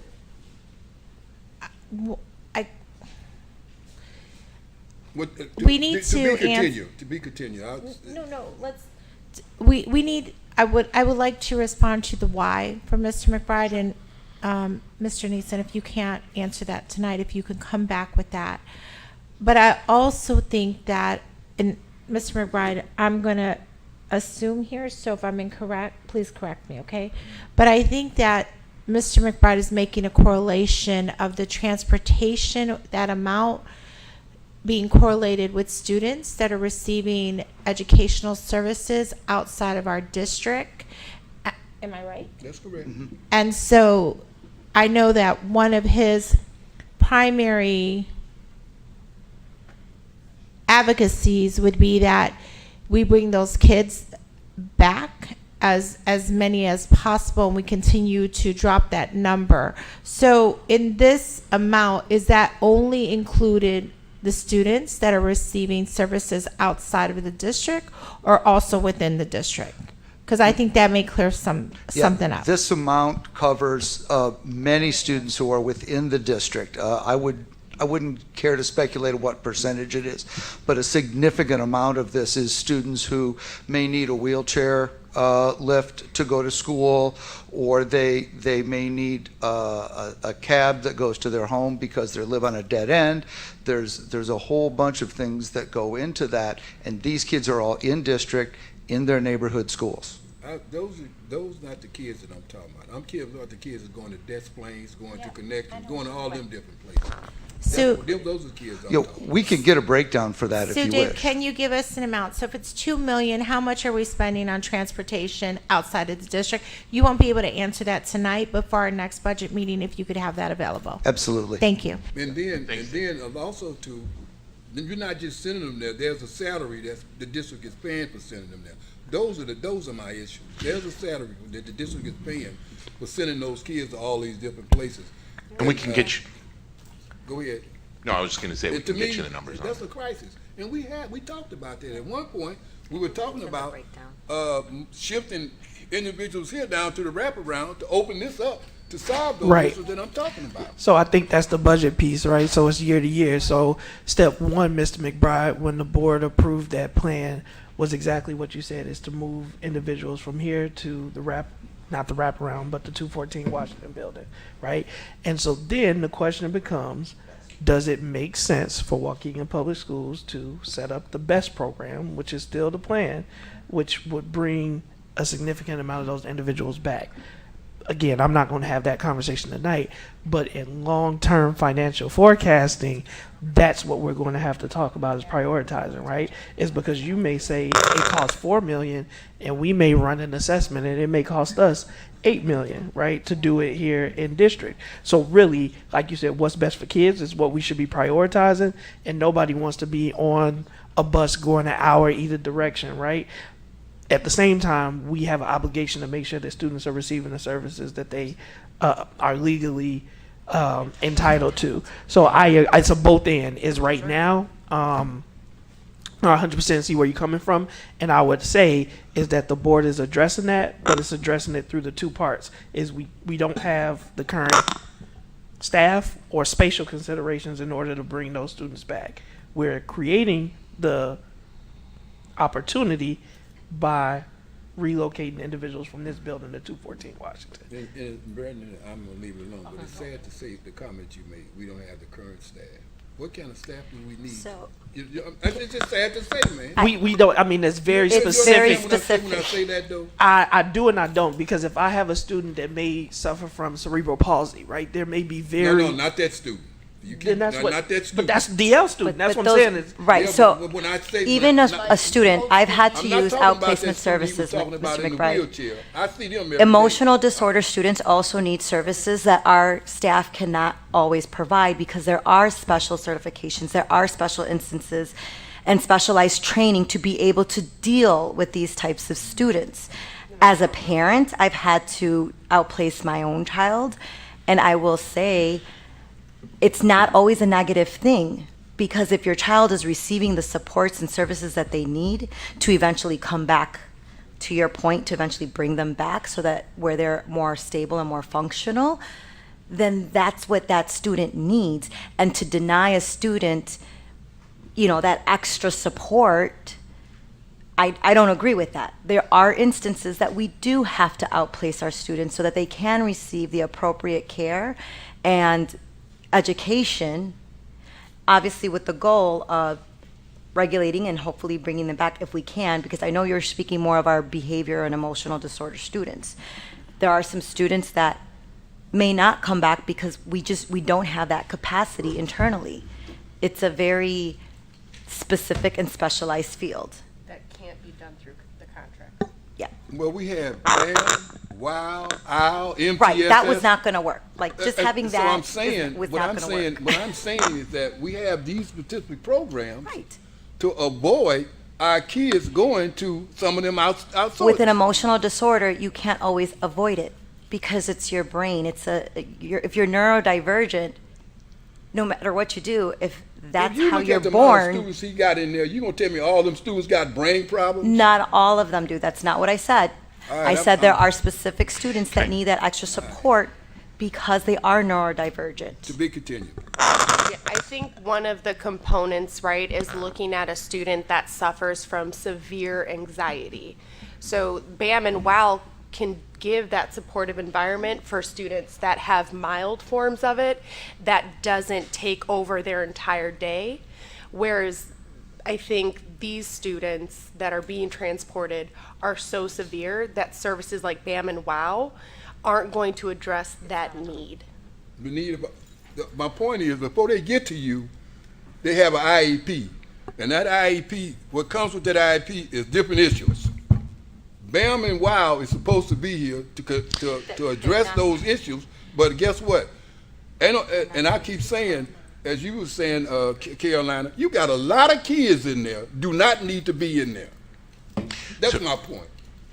I understand, but I'm just saying BAM and WOW are not going to solve every kid's issue because, I'm gonna say it again. You got a lot of kids in there do not need to be but in that's there. a whole different conversation. That's I my think. that's my problem. That's my problem. I mean, we're still going to need to transport some kids out. Like, that's what we're saying. You can't keep all the kids here. Dr. Cesario, can you just provide or give some examples of most of the types of cases that would receive that transportation? So one of the things I was going to say is sometimes our students come to the district with IEPs that require them to be outplaced. They've never been a student in Waukegan.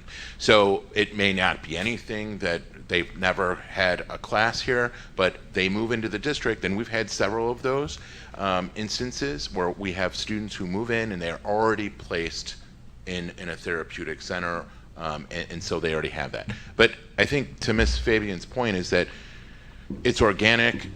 There are students that are born with issues that require special attention, and it depends on the severity. And there are the space that they have, the attention that the amount of social workers and all the supports that are there to help them. Now, as a principal, as a teacher, I've had students who have had to have been outplaced and then they returned. That's the goal. But there are students, that's what the least restrictive environment is, to the least restrictive environment. So what it is that they need and when they need it. And I understand the passion that you have, Mr. McBride, that there are students that, you know, in the past and historically across, not just in Waukegan, but in other places who have been mislabeled. And I think the work that we're trying to do right now is to counter that. But supports like BAM and WOW are there to be, for us to be proactive. They're tier 2 and tier 3 supports so that we can meet the social emotional needs of students. They don't always deal with behavioral issues. Sometimes social emotional issues can lead to behavioral issues, but oftentimes, and many times, there are a plethora of reasons. People are born that way. There's a traumatic brain injury. There are a number of different things that require students to have a number of different services. So what I say is, when it's required and it's needed, we have a moral obligation and we have a legal obligation to meet that. And working with parents to come to this decision and looking at the data. So these students might be placed here. They may have an IEP, and that would be on that, you know, we look at the data to see where we're going and what their needs are. That is the last resort, and it is not a large percentage of students. I think that is kind of the question that you were alluding to, like what does the typical student look like that may go there?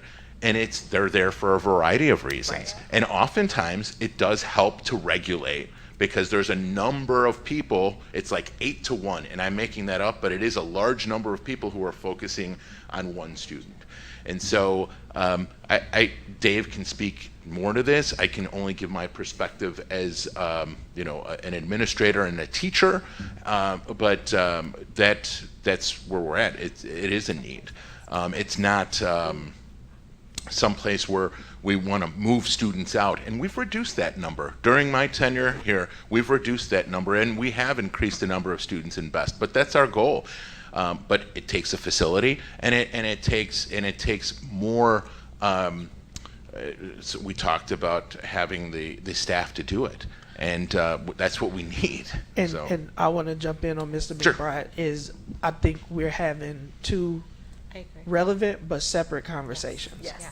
This budget and this line item, Mr. McBride, I get is we want to see it come down. And what Mr. McBride is saying is, what are the proactive things that he can point to say this is what we are doing in order to bring these numbers down, right?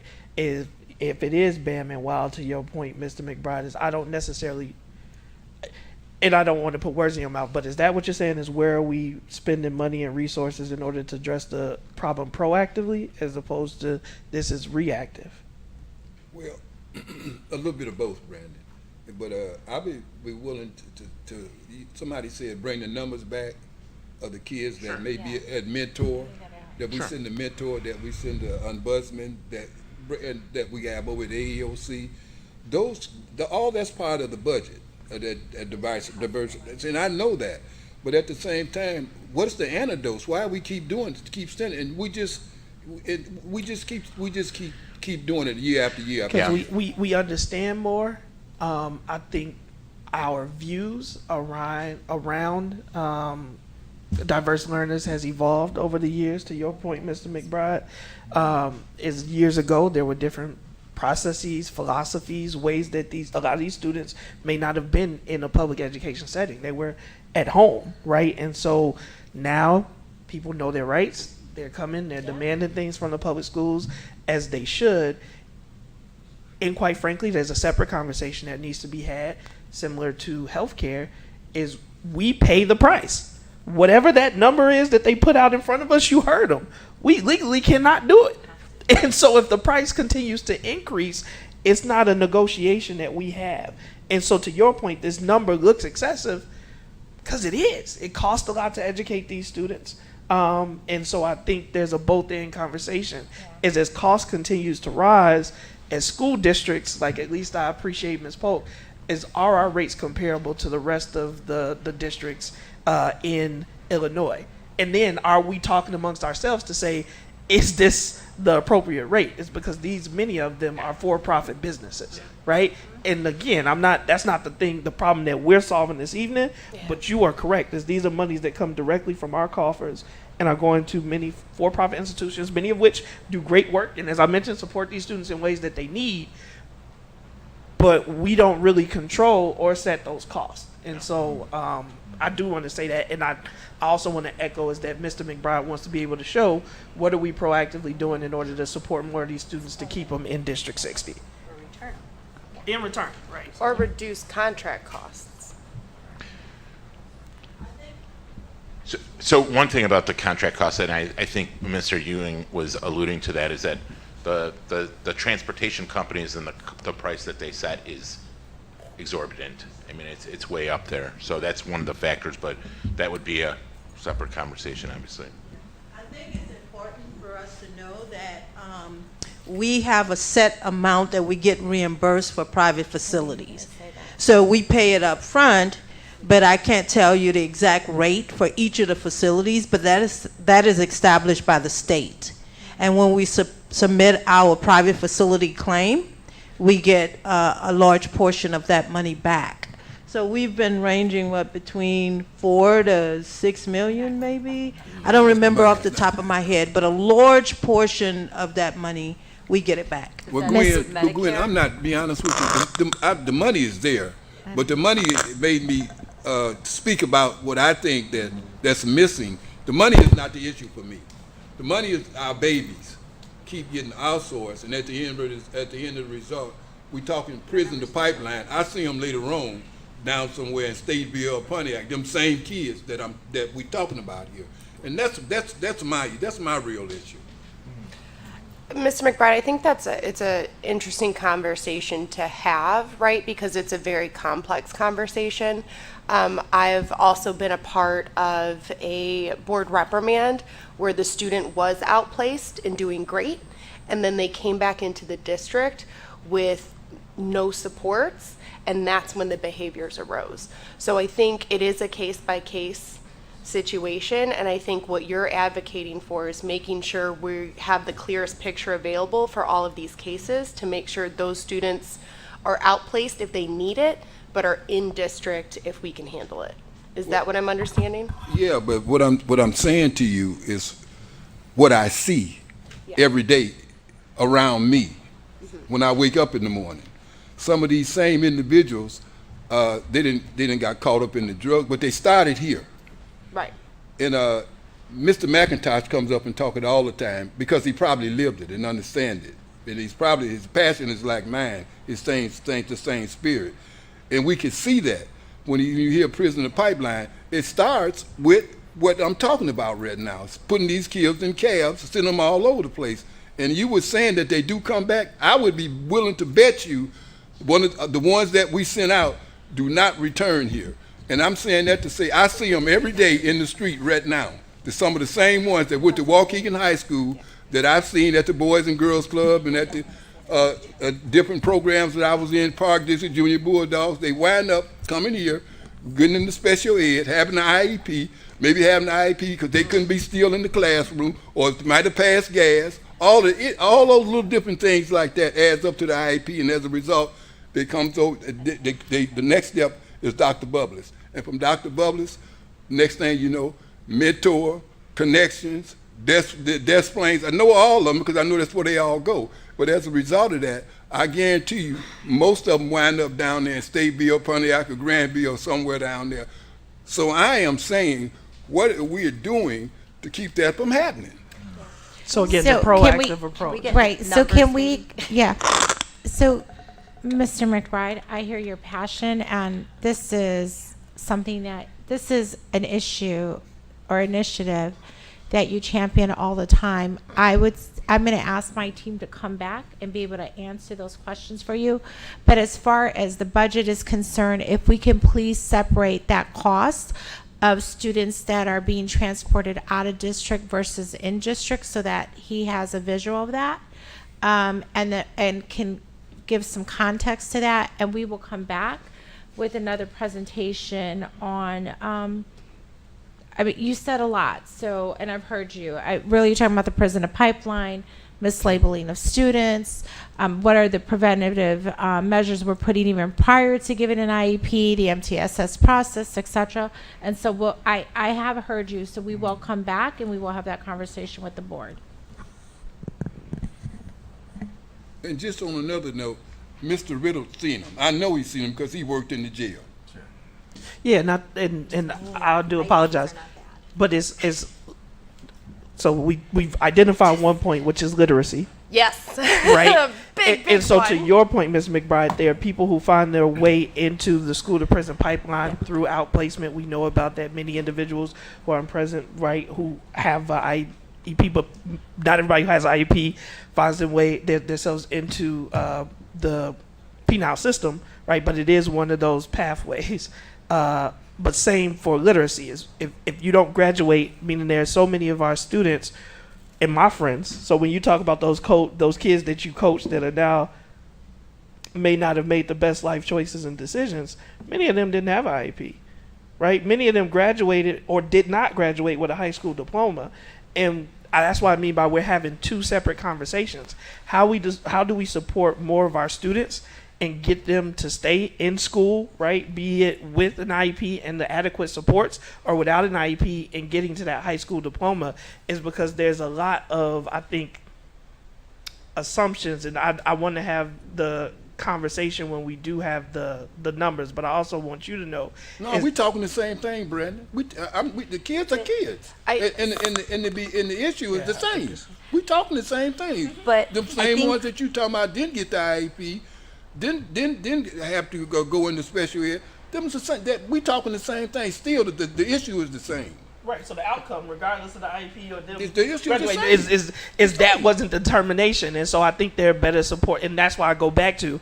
I believe the conversation and one thing we want to look at it is the budget is a moral document. So while it seems that it's not related, this is actually very related because it can help drive our priorities and where we want to spend funding and resources. And so as we've been talking about increasing the school year and increasing the school day, we saw direct line items as it related to some of the things that we wanted to do with our Black Male Student Initiative, right? All of this is related around how are we proactively addressing some of the concerns that Mr. McBride is bringing up, along with long-term forecasting is going to cost money and resources in order to return even a larger percentage of these students. So for every action, there is an opposite and equal reaction, and we as the financial stewards of the district have an obligation, one, to talk about it. So I do want to stress that point, is this is a very relevant conversation to where we want to go, but I want to have it in an informed way. So the takeaways that I have is the superintendent said that she would come back with a presentation as it relates to what is our current outplacement, and when you bring that presentation back, the 2 points that I know the board is going to ask, they're going to want to see that breakdown based on ethnicity and race, and then they're also going to want to see that breakdown where we can look at percentages. But if you have a percentage, also make sure that you have the total number of students that represent, right? So is there anything that I'm missing from that one? No, Mr. we moving in the same direction. We trying. That's why the wraparound is coming. That's another resource. Yep. You know. two real quick, and then I do want to get them through the presentation. I just want to stress that an IEP is not always a negative thing. And so when we're framing these conversations, we need to be very clear. An IEP is there and it's a legal document for a reason, because it's an individual plan for a child that needs it. And so when we're having these conversations, I want to move away from huge generalizations of, statements like they get the IEP and they go to prison. That's not always the case, and I understand your intent absolutely that there are kids that are misplaced or mislabeled. But and it's not just a Waukegan issue, it's a national issue where people see an IEP as a deficit or something negative. And I don't think that's how we should be framing it. And last point, because I want to do it, and I think we have to understand the historical context, Yes. right? So the historical Absolutely. context is that in Absolutely. many black and brown, and this is a generalization, but communities, Are mislabeled. we've seen the ED label used in order to exclude, right? And it may not have been Absolutely. intentional. I'm not here to talk about all of it. I just know that that has been something that, and what Ms. McBride is talking about is individuals placed in a basement, without windows, with 3 people in the class, and not receiving that Any services, grade level content, all those things that we have known about, seen, and even experienced. We in Waukegan Public Schools also have started to say that is not the way that we are doing business, and I have to acknowledge that. And I also have to say it requires education. Is because, like Ms. Fabian said, is that there is individual education plan, right? But our parents have to understand and hold us accountable to making sure that we are meeting what is stated in the IEP, right? Superintendent did an IEP audit. If the student is required to have additional time for testing, are they getting that additional time for testing?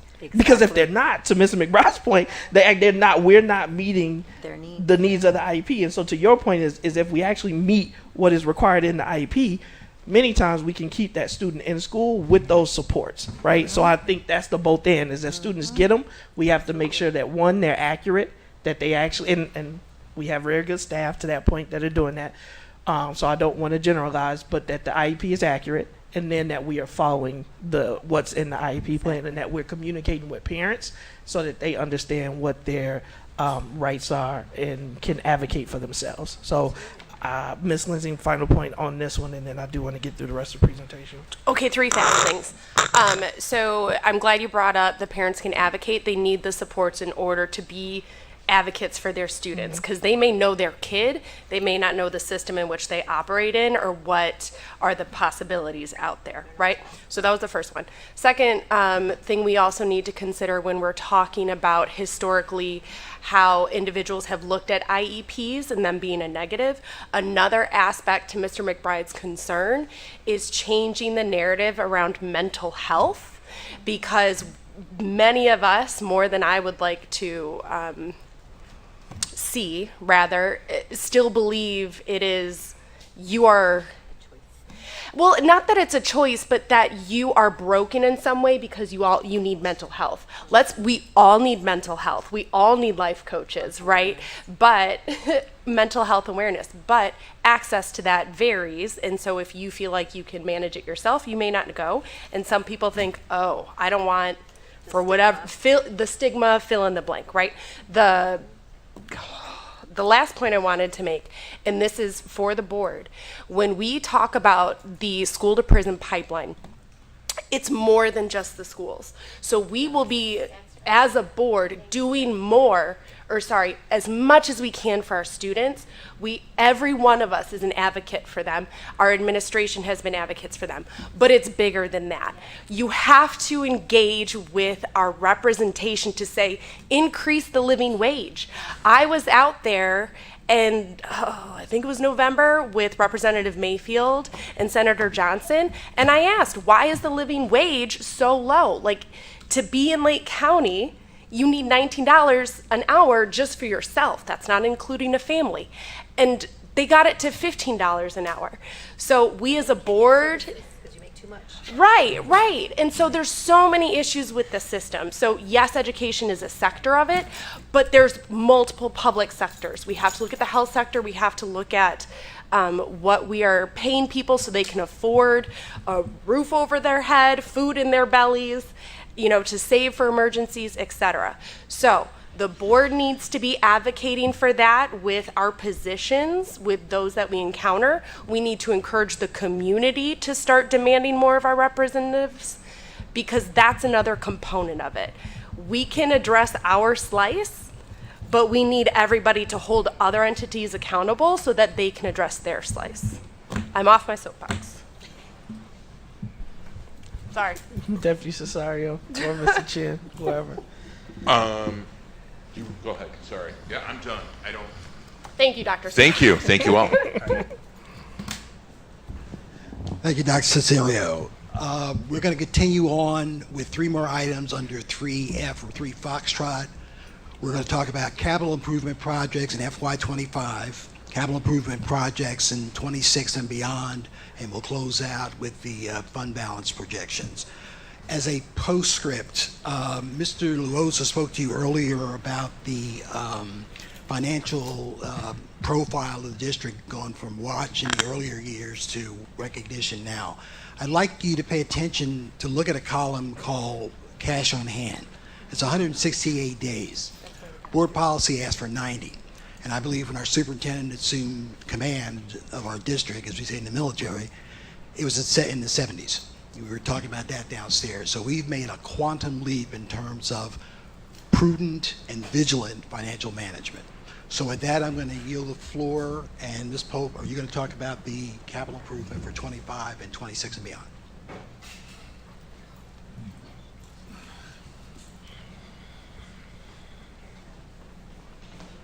We're going to go through this relatively quickly, but this was a request, I think, at the last board meeting from Ms. Hannah regarding to a list of capital projects that we anticipated for the $30 million, right? And so tomorrow we're going to have a rehearsal for our briefing with Standards and Poor's. President, you know how important that is. That's our bond rating, so it's going to determine the interest rate that we'll be able to get for this $30 million. So we have a rehearsal on tomorrow with Elizabeth Hennessy and her team. And then on Friday, we're actually going to have the live presentation to Standards and Poor's. And so this is the list of projects that we intend to present to them. We project that in 25, we're going to have $20.5 million, almost $20.6 million in expenditures that we're going to spend using the bond money, the working cash bond money. The values are listed here on this first slide. You see 11.9. I don't have my glasses, so like 12 million. Here, next slide, you'll see that we have 4.3 million listed there. And so the details are as listed. Okay. You'll see on that initial slide, I didn't point that out, that we have a contingency there because we know that this is a document that's living, and so we're more than likely going to have additional projects that we'll add here to equate to that 20.5. All right, next slide. Go through this one. Go through the next one. And here we have the 1.9 rounded. It's listed. Next slide. Okay, so we want to look out into 26. Based upon the information that we've received from operations, we have about $22 or $23 million worth of projects. Those projects are listed on the following pages. Again, this is a living document, and obviously in 26, some of these things might change because we might have more things that happen with our buildings that we'll have to make the appropriate adjustments. Any questions about capital projects? I just want to highlight what I just did a dance for. And that is the mobile classroom removal. I hope the focus is on removal and or replacement. And I'm glad to see outdoor classroom on there as well. My only concern is with the removal, I'm not seeing gymnasiums in 2026. So I'll be monitoring for that over the years. I also want to remind Miss Lindsay, and I apologize. I thought you were done speaking. Oh, Did I cut no, you I'm off? fine. I am done. I also want to remind the board that there's a capital improvement committee Yes. that will be looking at the initiatives for the upcoming years. So these are not set in stone, and they do go on priorities. Yes. And it also goes off based off emergencies. So if we have a furnace that breaks down or etc., that may need to be dealt with also. So there can be a change here. To Ms. Lensing's point and to Mr. McBride's point, and even to some of the comments that Ms. Vukovic shared last week, right, is, and what Ms. Polk reminds me of consistently, is we can't do it all and we can't do it all at once. Yeah. And so as we look for every action, there's an opposite and reverse reaction. And so if we do want to move towards exploring what it would look like to have full or gym every day in the elementary grades, we can go down that path, but that may mean that we have to make a choice. I can't hold taxes flat, Mr. Vukovic. I can't, So again, for every action, there's an opposite reaction. So I do think, Superintendent, to that point, is if the board authorizes it, and I see Deputy Moden in the back, is bringing in an expert who can possibly do that assessment for us, like we did when we did pre-K or kindergarten For the gyms? for the gym, just to think about, because again, we don't want to go off of assumption. We have to actually have Right. a true understanding of what it would take. Because Right. if they come back with a $120 million price tag, is that something that Waukegan Yep. Public Schools is going to commit to?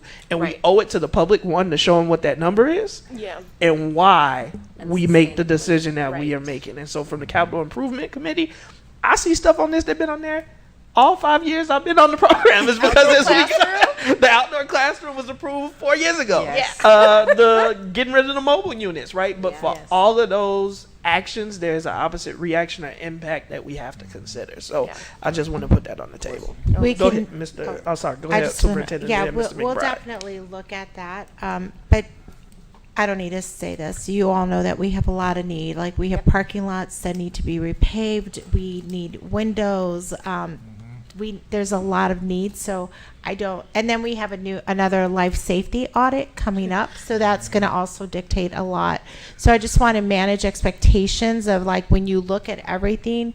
I don't know where that fits on the priority, if it's 1 or if it's 10, but there's a lot of things right now just that need to be handled just to sustain having kids in our building and being able to operate. Mr. McBride. Yeah, I was looking at notice in Wise Field. I know Miss Hannah's always brought it up. She would love to see that be renovated. But one thing, and maybe I could be wrong, the locker rooms over there for the football team, has anything ever been done to that? I think at one time you guys painted it, right? LeBaron? I'm not Paint is one thing, but when you walk into that locker Yeah, room, not I mean, it's the water is leaking. She was being facetious. Yeah, Mr. but I'm McBride. just She but was- I'm saying, again, has anything, because the year is getting ready to come for football season. Right. And to me, that's like, come on now. So I will tell you, we definitely need new facilities as far as the football field, locker room, even at the high school locker rooms. I'll let you speak to what has been done at the locker room, but from my experience with the Waukegan Bulldogs, not the our feeder team, not very much. So, Mr. Moulton, I'll let you address it. I don't get a chance to get to the high school or the locker room. I'm talking about the one over on Lewis. Yeah, so we have made some modifications to the locker rooms at the school, but as far as Weiss Field, as you can see on the list, And this is also in the capital improvement plan. That would be wrapped into an overall renovation. So we've done, as superintendent said, the junior bulldogs and the main locker rooms for the, like under the bleachers at the high school. It's really not been significant major capital improvements, Mr. McBride. Just to be honest with you, there have been some cosmetic things that have been done, some lighting replaced. We've looked at some of the doors to access the areas, mainly for safety reasons and lockability and functionality, but no major renovations because we have discussed the Weisfield renovation inclusive of essentially everything with the exception of the exterior lights that were put in a few years ago to be rehabbed, replaced, remodeled, really from top to bottom. Are we talking about outside, or are we talking about the locker room itself? Weisfield. The locker rooms at Weisfield. Well, that's not what I'm talking about. I'm talking about that little shed over there. Right, that's part of the Weisfield. Yeah, but Brandon, I'm talking about the inside. Understood. We talking about the same thing. Everything on that property, Huh? like Weisfield, the tennis courts, Everything is in baseball, the the fence. field house, everything on that property is, yes, Everything inside the fence. yes. So to your point, it would include the locker rooms that you're Including discussing. Yeah, but I mean, you had Dwayne Springs was over there. I mean, he talked to us about it, but he didn't have to talk to me about that. It's pitiful. 100%. So $13 million is how much it costs. That's the quote. So again, I agree. It's pitiful, but as I said, every and I do. I mean, I agree, and our students deserve to be in top tier facilities. But if from the prioritization, which the board will have to choose, $10 million roof, $13 million soccer field, or not soccer field, but football field. Miss, and I got a lot of people. I'm gonna But shut Brandon, what would be the cost to go in there and just give it a small uplift? Because would if it be you- decent enough, Mr. LeMayor? It's like it's Mr. like LeBaron. upkeeping an old house. You open a wall and there's 20 problems you didn't anticipate. Yeah, The we, building And ain't then that big. then you're talking about the same thing of you're doing touch up. But I was going to say, I don't want it to be lost that operations has been doing an amazing job because the priority is academics. We would love to be able to do it all. To Brandon's point, it's a give and take. We only have one budget, and so if we do this, we can't do that. If we do that, we can't do this. And previously teaching in the district, I will tell you on days like this, it used to rain inside of my classroom. I used to have holes in my wall where the wind would blow in. And so we have done a lot to improve the structural safety and just Day-to-day learning the environment. the day-to-day, exactly, the day-to-day learning environment, the classroom setting, that academic piece, because kids can't learn, just even the air conditioning. Kids can't learn it if they're melting, right? They can, they'll survive. But that was a priority that the community also wanted. And so we listened to also the community and what parents wanted. My point being that I don't want it to be lost that there have been great gains and great strides in the look and appearance of our buildings and that learning environment. And I think sports is absolutely important, but that's secondary to what we do. We're here for academics.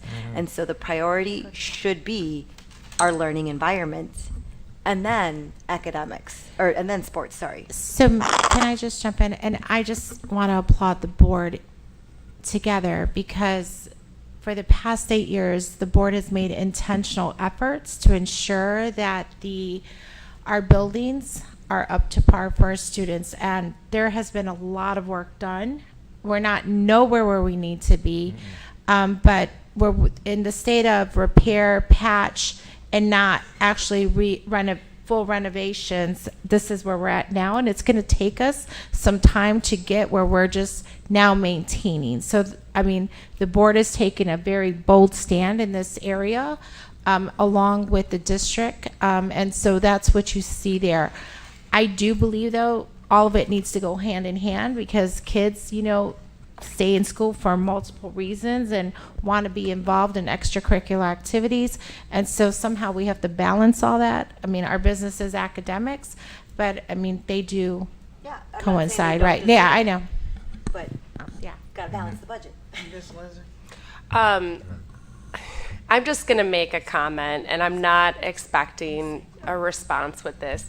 But in this conversation, it's not lost on me that we talk about the day-to-day education of our students. Physical education being one of them, so that they're being healthy and moving their bodies. And we are, instead of doing gyms, focusing on Weiss Field, which, again, our students deserve everything. But I just have to make the comment that while we're focusing on academics, physical education is a part of that. So I'm not expecting a response on that. That just struck me, and I had to make a comment. Mr. Ray? Yeah, I would just second what's been said by Ms. Fabian, what Ms. Lenzing said, and what the superintendent said, that we've made great strides.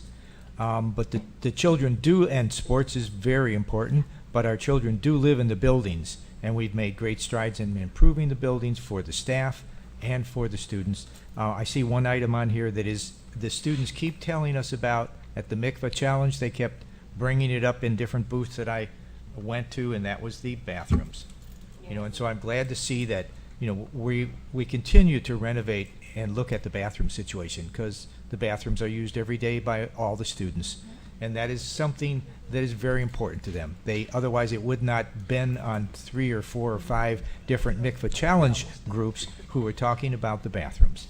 So I'm glad we're focusing on that as well. And to reaffirm what Mr. McBride is saying, because I don't want it to be lost, there are small wins. And I think sometimes, Mr. McBride, we have to, like, a slide is broken, or you were an advocate for, if the scoreboard is broken at Lewis, replace the scoreboard, right? And those are easy, and they did, right? Because it was an easy fix. And so easy fixes, let's execute.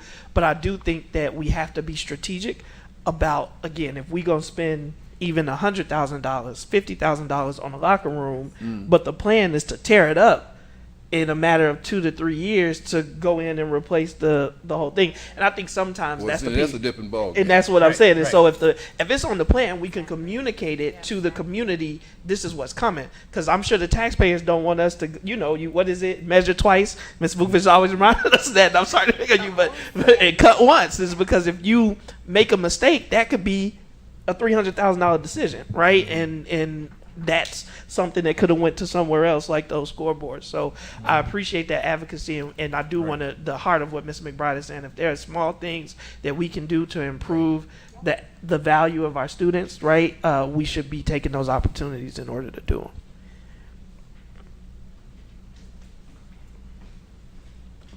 If I can, I have to do this because this is my job. I caution everyone that as we read the newspaper across the country, there are a lot of school districts that are encountering financial challenges. Our district right now is not in that position. So the strategic budget process is not something that's nice, it's necessary. So that we can identify those things that are the highest priority for the district, because we cannot do it all. Our job in the business office is not to say what you do, what you don't do, none of that. Our job is to say what is available fiscally in order for you to make those financial decisions. And so we're at that place now that we don't have the 80 million or so that we've had the luxury of having over the past few years. So we've maximized the use of that money, as we explained earlier. We also, at the board's direction, didn't go out for bonds, but we put 30 million, and prior to that, over 20 million out of the ending fund balance. So now we're at the place now that we have to go back to where we were before we had ESSER money. So we're not where we were years and years and years ago, but we're not where we were in 2020 and 2021. So there's one bucket of money, grant money, state money, all of it goes in there. And so all of the requests that we've provided to you tonight, it has to come from one of those sources. It's not a bucket of local and then we come up with extra stuff on the grant side. No, it's one bucket of money. All of the requests have to be funded by either local, which is general state aid, property taxes, corporate property taxes, or from grant sources. And so that's why we go through this process, so that we can let you all know where we are. I am optimistic, but I would be amiss if I did not tell the board, by way of the superintendent, that we need to be strategic. We need to ensure that we're not only fiscally sound for 2025, but we have to be fiscally sound for 26, 27, and 28. Those are the type things that Standards & Poor's will want us to say. And at this point, I will stand flat-footed and say it. But we have to, I'll say again, but we have to be cautious about what we're doing, because there's a lot of information we do not know at this time. We don't know if proration is going to happen. We don't know what, we don't know a lot of things. We don't know if they're going to reduce grants. We have no idea. We're only making projections based upon historical trends. Remember, our salaries went up significantly. That becomes the new base. That is the new base. And so we move forward from that. If we have 3.5%, we have 3.5% on 22%. You see? So we have to consider all of that when we're moving forward in future years. So as you give us that synopsis, I want a rebuttal, and I'm not going to respond to the rebuttal that I'm going to speak about. We talking about fat. There's a lot of fat. There's a lot of fat to that. I think that we're using that we don't have to use in a lot of different areas. I'm not going to speak on it, but I could, if I did have to speak on it and do a presentation, I think when I got done, I would be sufficient in my conversation or my delivery in terms of that fat that I'm talking about that's being used in the budget that I think that we don't need. And going forward, I think some conversation needs to be not with you, with this board, in terms of a lot of fat. And I done heard it a lot. I done heard Ray Vukovich talk about it. I heard several people from the community talk about a lot of fat in a lot of different areas that we really don't need. But that's not up to you. I don't know how to respond to I that. know you don't know how to respond because I haven't responded to the fat I'm talking about. That's why you haven't said that's why you can't. And I'm not going to do that at this point. Yeah. I think But I can, if I can say that there's a lot of discussions that are being had when we go through the budget process before it even comes to this point. So there's a lot of reductions, a lot of prioritization that happens before it even comes to this point. But I mean, we do have to be realistic about what we're capable of doing. And I applaud the board, I applaud the superintendent, I applaud the administration for being able to tell our story.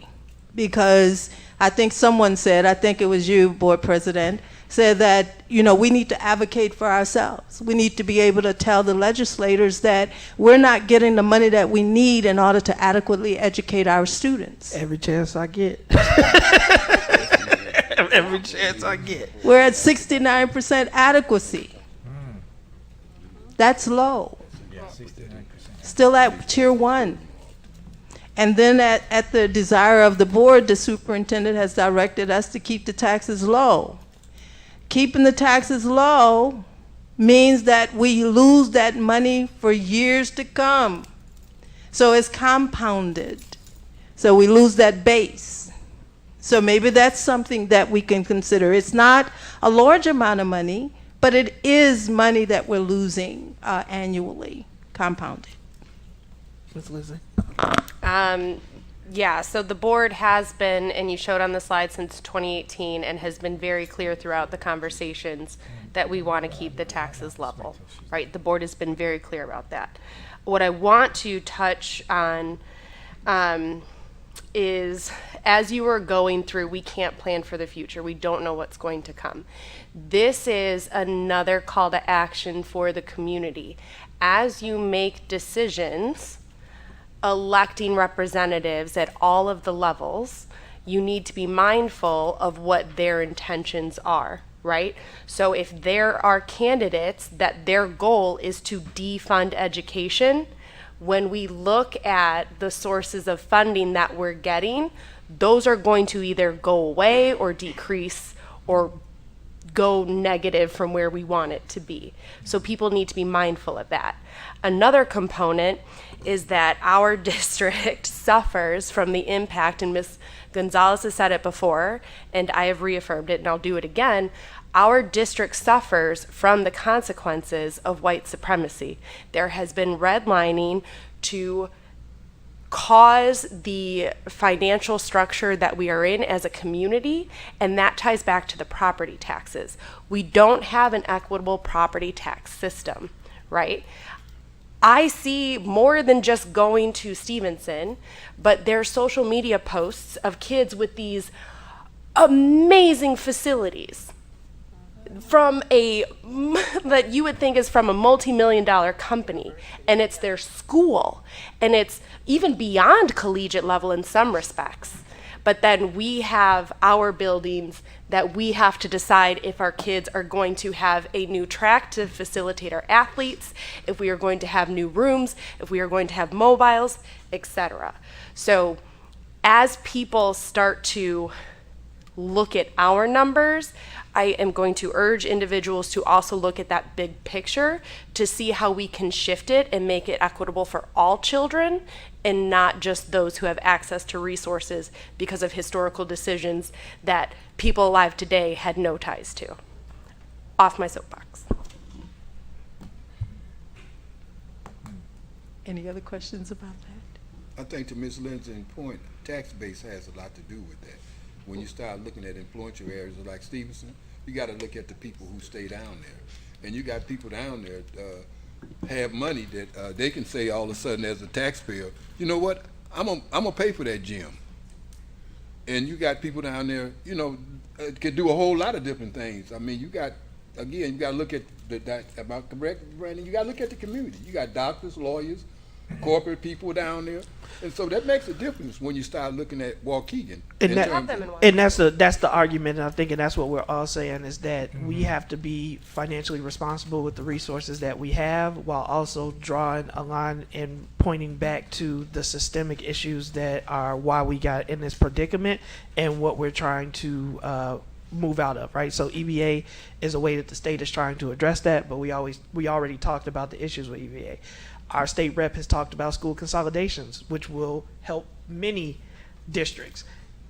Our own IASB does not support school consolidations. Well, they support it by choice. But if we look at the history of why there are as many school districts in the state of Illinois as there are in the state of California, well, you start to understand about how some of these things happen. So I do want to say is that's why I'm always, when we talk about the teacher crisis, when we talk about these things, I can't talk about it as a Waukegan specific issue. I can only talk about it in the context of what is happening at the state and national level. So there are things that we can do that we have control over to be a more attractive workplace. And then there are 3,080 vacancies in the state of Illinois. Both things are true, right? And so with every dime and every dollar, so to your point, Mr. McBride, this is the work. And what Ms. Polk has said, what the superintendent has said, what the administration has said, is these are our recommendations based on influences and input by the board on what should be prioritized. And I tell the board this every time because I do it. If you feel that there is fat, this is the time to say, I don't think that should be prioritized, because I wouldn't call it fat. I would call it different priorities. Is because you might have 300 things on this list. There are literally a line item for each of these things. We run out of money on line 108. So everything below that line is a priority, would be good to have, but we may not be able to fund. And so what do? You go, hey, I don't think we should spend $100,000 on this thing. I think we should put that money towards this. And if we do that as a board, that's how we proactively come together and work on it. But as a board, to Ms. Polk's point, we also have to be consultative, is because if we say, hey, she's the one who's going to tell us this is the impact of that decision, right? And the superintendent says if the board makes that decision, which is their right, these are the things that we won't be able to do. And that's how you have a collaborative conversation. That's why I like this budget committee meeting. It's not well attended, but this is the most important work of what we do as a board of education, right? In my opinion, right? And so I think where we put those resources is super important. And I love what Ms. McBride said, is how do we prioritize proactivity? Is because a lot of times we are being responsive, and being responsive is what we see in the P-Now system, is we are cleaning up some of the things that we didn't get right on the front end. And as you know, it's more expensive there than it is. Who was that? George Washington? I forget. I'm not going to quote who it was. Concept say you pay now or you pay later, right? It's easier to raise strong men or than you build strong brain cells, and you don't need strong jail cells. Understood. Yeah. So I know we, Miss Fabian, I saw your hand, and then I want to get through the rest of this as it is 8:30. The fund balances, I think we can just show. So out of transparency, but it is available. I have a general question Oh. about the budget, but if she wants to. I just want one quick shout out too, right? We do have an excellent grant writer that goes out for grants to try to fill as many fund sources as we can, if we can't do it from what we get from all of the buckets we currently have. So I just want to shout out to Ms. Tate that, that department also is a big help to the district to get some of these things funded. Yes, absolutely. Yeah, again, I just want to applaud the board and the superintendent and the administrators, because we have been able to do a lot of things, a lot of things in a district such as ours. And I think that's because of the supports that you all have provided and the way that we have looked at prioritizing expenditures. We could not have done that a number of years ago because we just didn't know. But also, I want to highlight the fact that we're able to say why we can't do certain things and what those things are. Because when we got an influx of money, we were not floundering trying to figure out what we needed to do. We had the list already. And so we were able to place the money where we had unfunded mandates, right? And so even with the report card, there is a place that we have to respond to as to why we're spending money the way that we're spending it. And so we have that information readily available, and we don't have to make it up because it's there.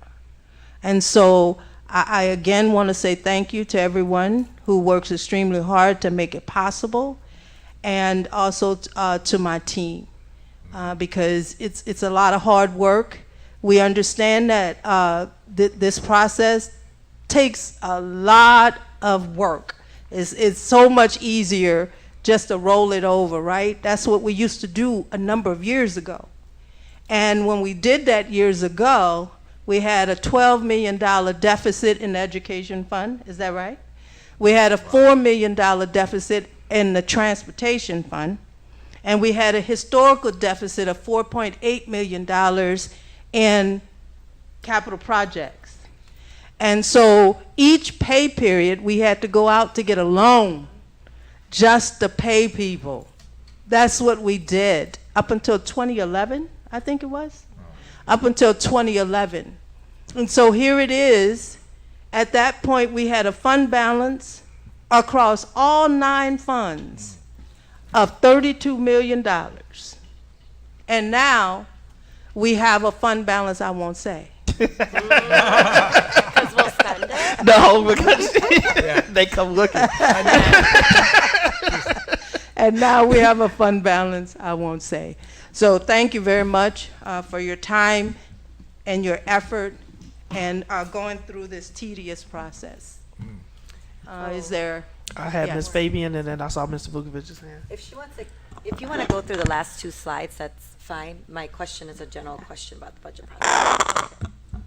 Oh, she said you wouldn't go because it was there. Yeah, Maybe just flash it. So Yeah, 'cause the two slides. I don't think are the community fund can see balances. the next two slides. And I want to say, just quick, I kind of mirrored some of the process that I did when I was at Fort Bragg, working in the finance office. Even when I was in Saudi Arabia, these are the things, we didn't even have a cap on our budget, right? But these are the things that we did, Man, even in that I finance wish we were the office. federal government. I love how you said that. We don't even have a cap. We just Yes, yes. money. What's You I know, mean, Department of Education. yes, these are some, and I just have to say that these are practices that we had in large organizations, even in war zones, where we prioritized. We came back to the state.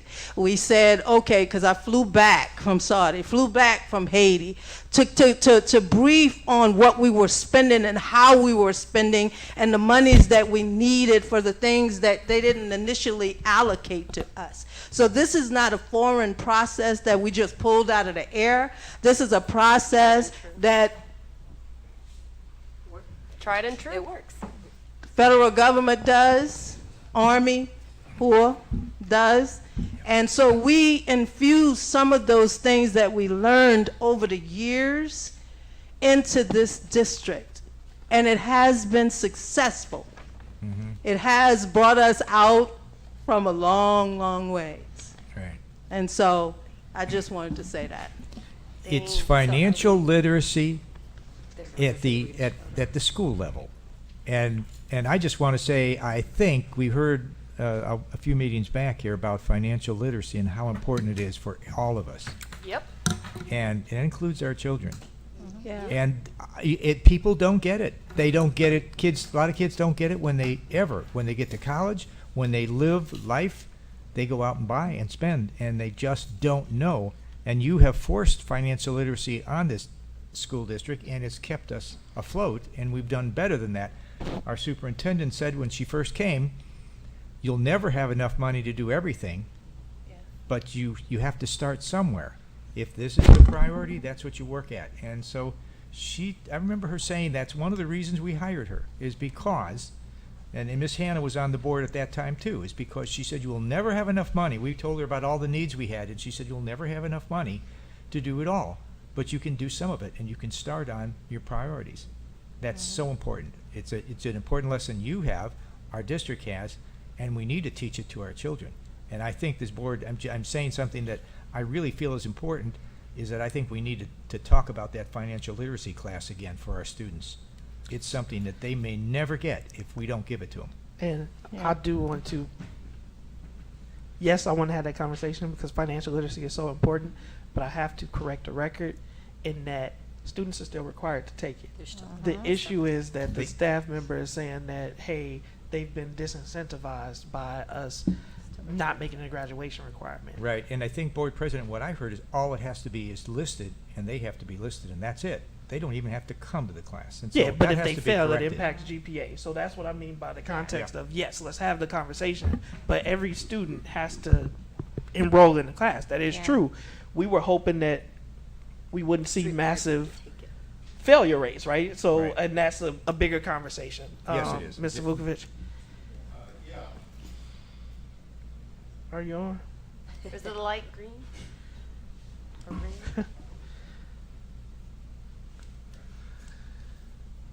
Just realized Mr. White looks different. It's Alex. You don't have your glasses on either? It's my contact. Oh, yeah. That's when he stood up. There you go. Just a couple of quick comments. Tax levy over the last 8 years, because the board, you kept from 8 years ago to now, the actual dollars went up 5.2%. That's great for a taxpayer. That's wonderful. Now, we gotta keep in mind that for the same period of time, your salaries for not, other than teachers, your IMRF. Non-union. The amount that you paid, now that you've added positions and that kind of stuff, in that 8-year period of time, that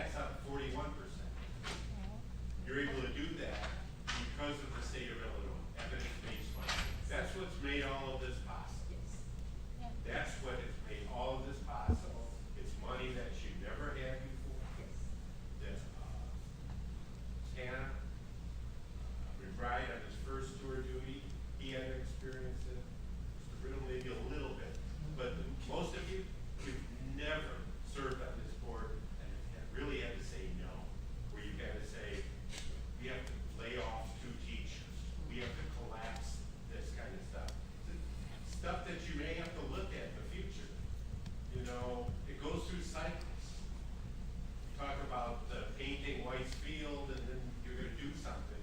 Back in the 70s, there was a school called Jackson School. It was a twin to Glen Flora School.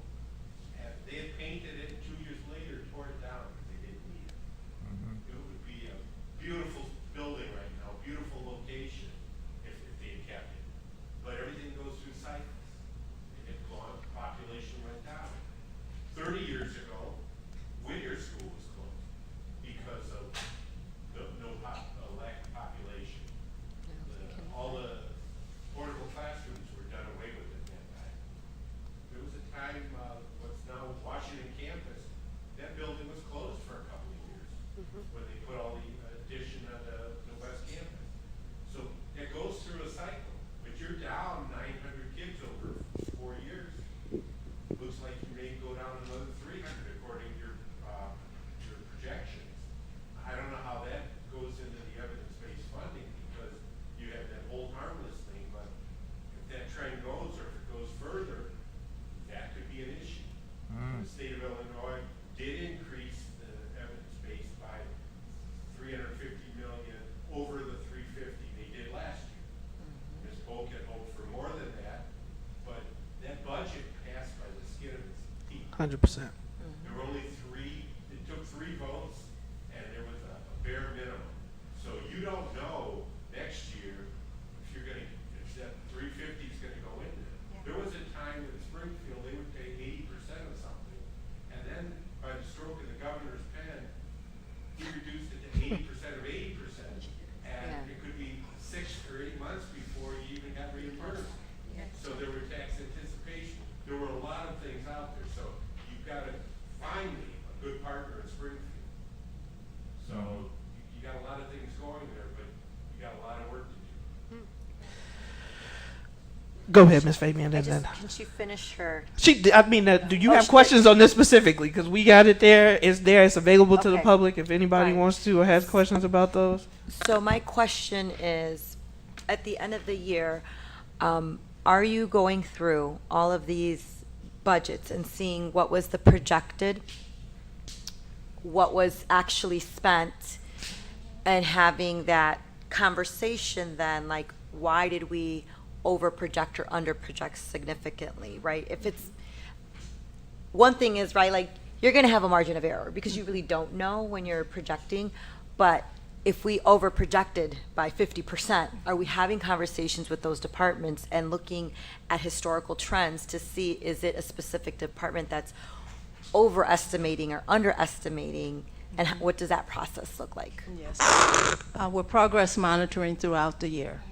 So if there's significant changes, we have to come back to the board for a budget amendment. If it's 10% over a line, or if it exceeds the bottom line, by law, we have to come back.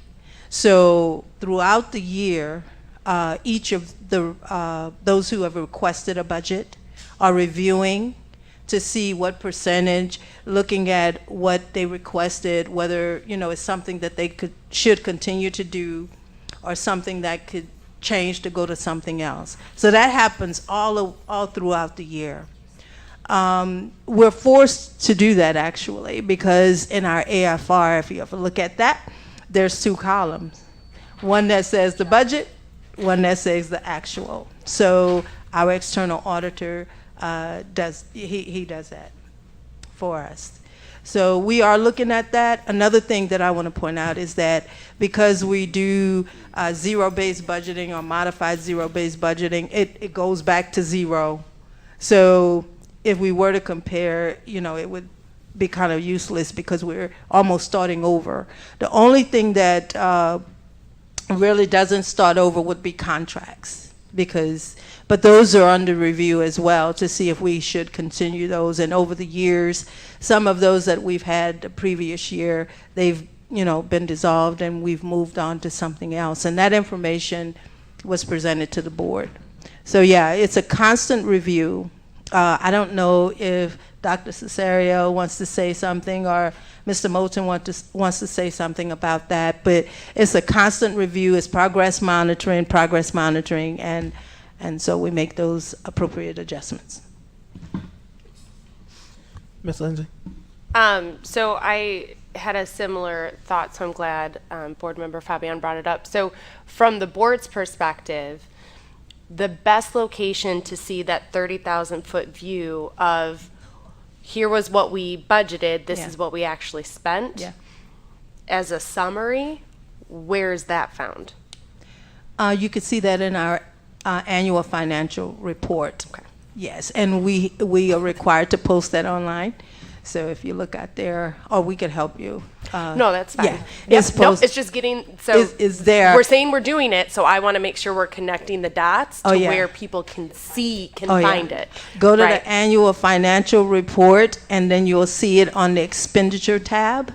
And the far right, the last two columns. It'll have the budget and the actual. I'm saying that right? Yes? Yes. Okay, and then I had two questions. So the first one was tied to looking at the tax base. So earlier this school year, I would have to scroll up to check the date, we got 260,000 roughly back from the Lake County clerk. Where does that fit in? Because all of those amounts were the same, and I don't see that we got 260,000 back. Yeah. How did you post that in the ledger when we got that collection? Well, you got to come to the back. Oh, yeah, we, I feel you. It went into a separate local revenue property tax account, where we noted it separately because it was a separate multi-distribution of $220,000 to $260,000. Right. So here's what my brain's trying to figure out is that these are funds that we historically did not receive from property taxes that were due to us. I can't point back to the graph that you had of the property taxes where we were lacking funds for that 260 to be then put into the separate fund.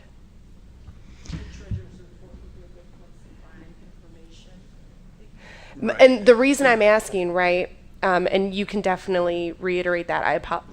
You reiterate that, and then I'll have a follow-up. So this distribution came over, it came several separate distributions of this, and all involving different funds. But just to consolidate it, I put it all in one account just to make sure that we got all of what they said they were going to send us. Okay. So my follow-up is, let's say we're supposed to receive, to make it simple, 300,000 or whatever, 300,000 in tax revenue a year. If we are missing 100,000, I would assume one of those for that year would, or across the years, reflect that deficit that we didn't get that was owed to us. So there's always taxpayers out there that don't pay. Not all of them, of course, but there are some that we never get. We never get the total of the extension that we're told that we're going to get. And that's probably what this distribution was, going back to numerous years and finding out that there was monies left out there that didn't get distributed. Okay, so it's more so not that they're explicitly missing from those numbers, it's those numbers are what they are, but those numbers should have been higher.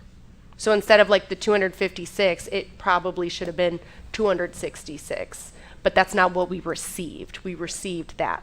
Okay, perfect. I just want to make sure that's clear, and I'm good on that touch point. Go ahead. Mr. Luosa gets a statement from the county when those distributions occur. We actually do the extension in March or April timeframe. End of March. So we know how much we're to get. That amount is also posted on the county's website. And so we're monitoring receipts based upon the actual receipt statement that he gets. Right. I mean, it's very little that we could do about it if someone doesn't pay their taxes. But we are looking at it and using that to project the following years, you know, what we potentially would get or would not get. So we extend, we get whatever is paid. And then that money that we got back were 4 years under the previous clerk, where it's supposed to be paid out on basically if the county comes in, takes your property for you for not paying taxes, they're able to sell it and recruit money, then they are supposed to divide that out to the different entities that were on that tax bill. Okay. That backed up for 4 years, so it shouldn't come. I mean, that was a windfall. We wasn't expecting it. And so that was one of those, to Mr. Wilson's point, let's put this somewhere. Yes, I because, think yeah. Mr. Vega every time. Yeah, Every Mr. Vega time. was happy about that and got those funds out as quickly as possible because he knows that's money that we could have been using that we should have had that we didn't for those. But we those had years. our list. Yes. And then my second question was, Ms. Polk, you had noted that our working cash has increased over the years. When looking at the ISB financial profile, we have a 3.9, which is great. The area that is lower than the rest, and it's weighted differently, so it's not a 1-to-1 weight, is the working cash. So if we're thinking forward and we wanted to get a 4 in that area, what would be the goal to do that? You want to talk or you want me? And if it's a takeaway, Yeah, that's fine too. it's an easy way. The working cash is our bank. Yeah. We loan it. Yeah. Remember I said that we have a historical deficit in the capital projects fund of $4.8 million. That predates me.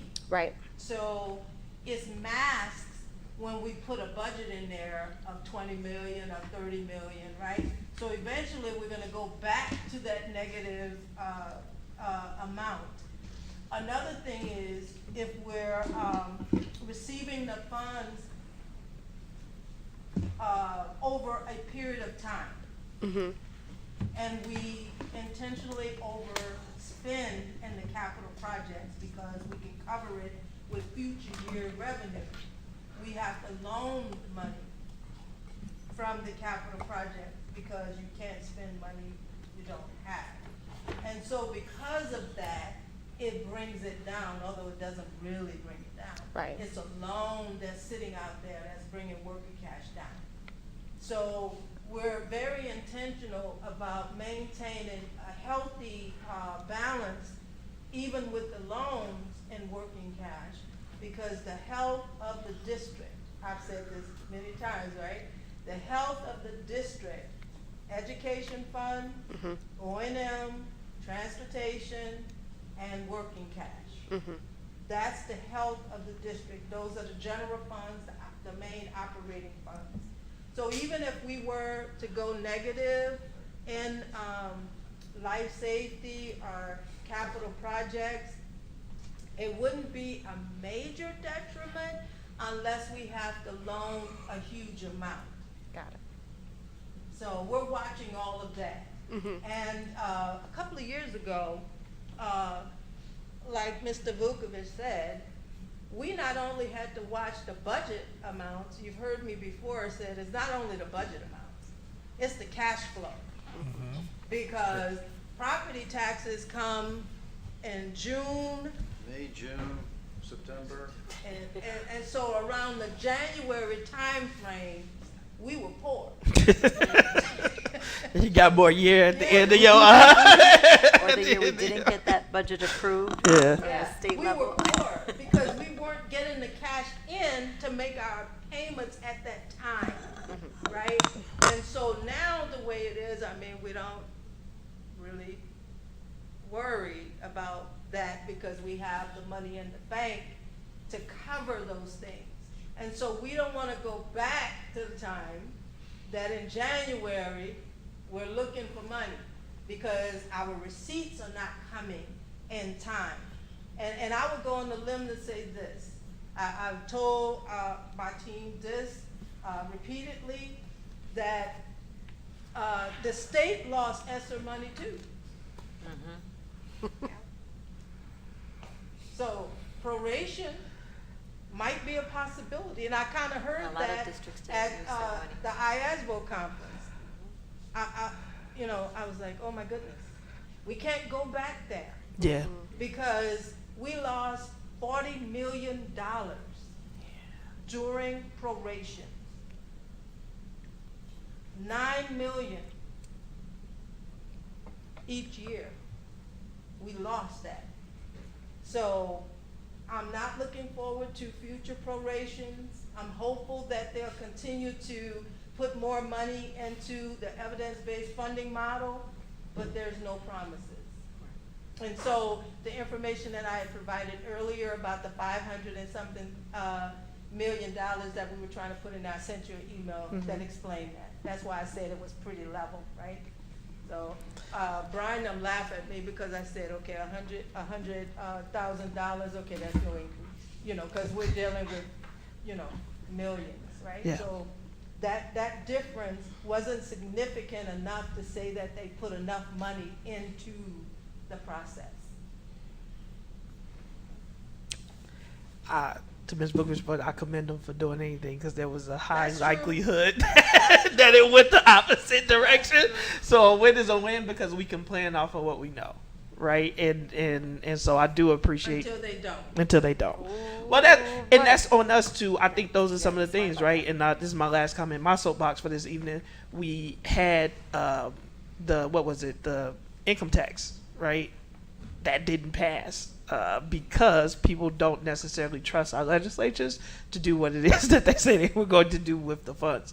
However, that was something that was going to be used in order to, in theory, address evidence-based funding. And so when these actions of people who came out and many people voted against it or vocalized it, we at all levels of state government have to be fiscally responsible, and do what it is that we say we're going to do with the funds. If we go out for a $30 million extension, to Ms. Hannah, she was sitting right here, we should be able to tell the taxpayers exactly where that $30 million went. So I appreciate that we've been able to do that. We can very clearly and transparently show where these resources are going.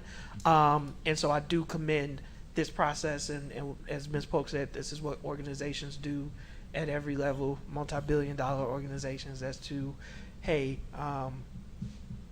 strategic-based budgeting, right? So I appreciate that. With that, there are no further board questions. At 9:03, I'd like to call for a motion to adjourn. Just a compliment. Yes, thank you. It's a lot of work, and thank you for keeping us solvent. Take the compliment, Ms. Pope. Take the compliment. Thank you. A motion to adjourn. Move. Motion by Ms. Lansing, seconded by Ms. Fabian. All in favor signify with aye. Aye. Any opposed, nay. Meeting is adjourned.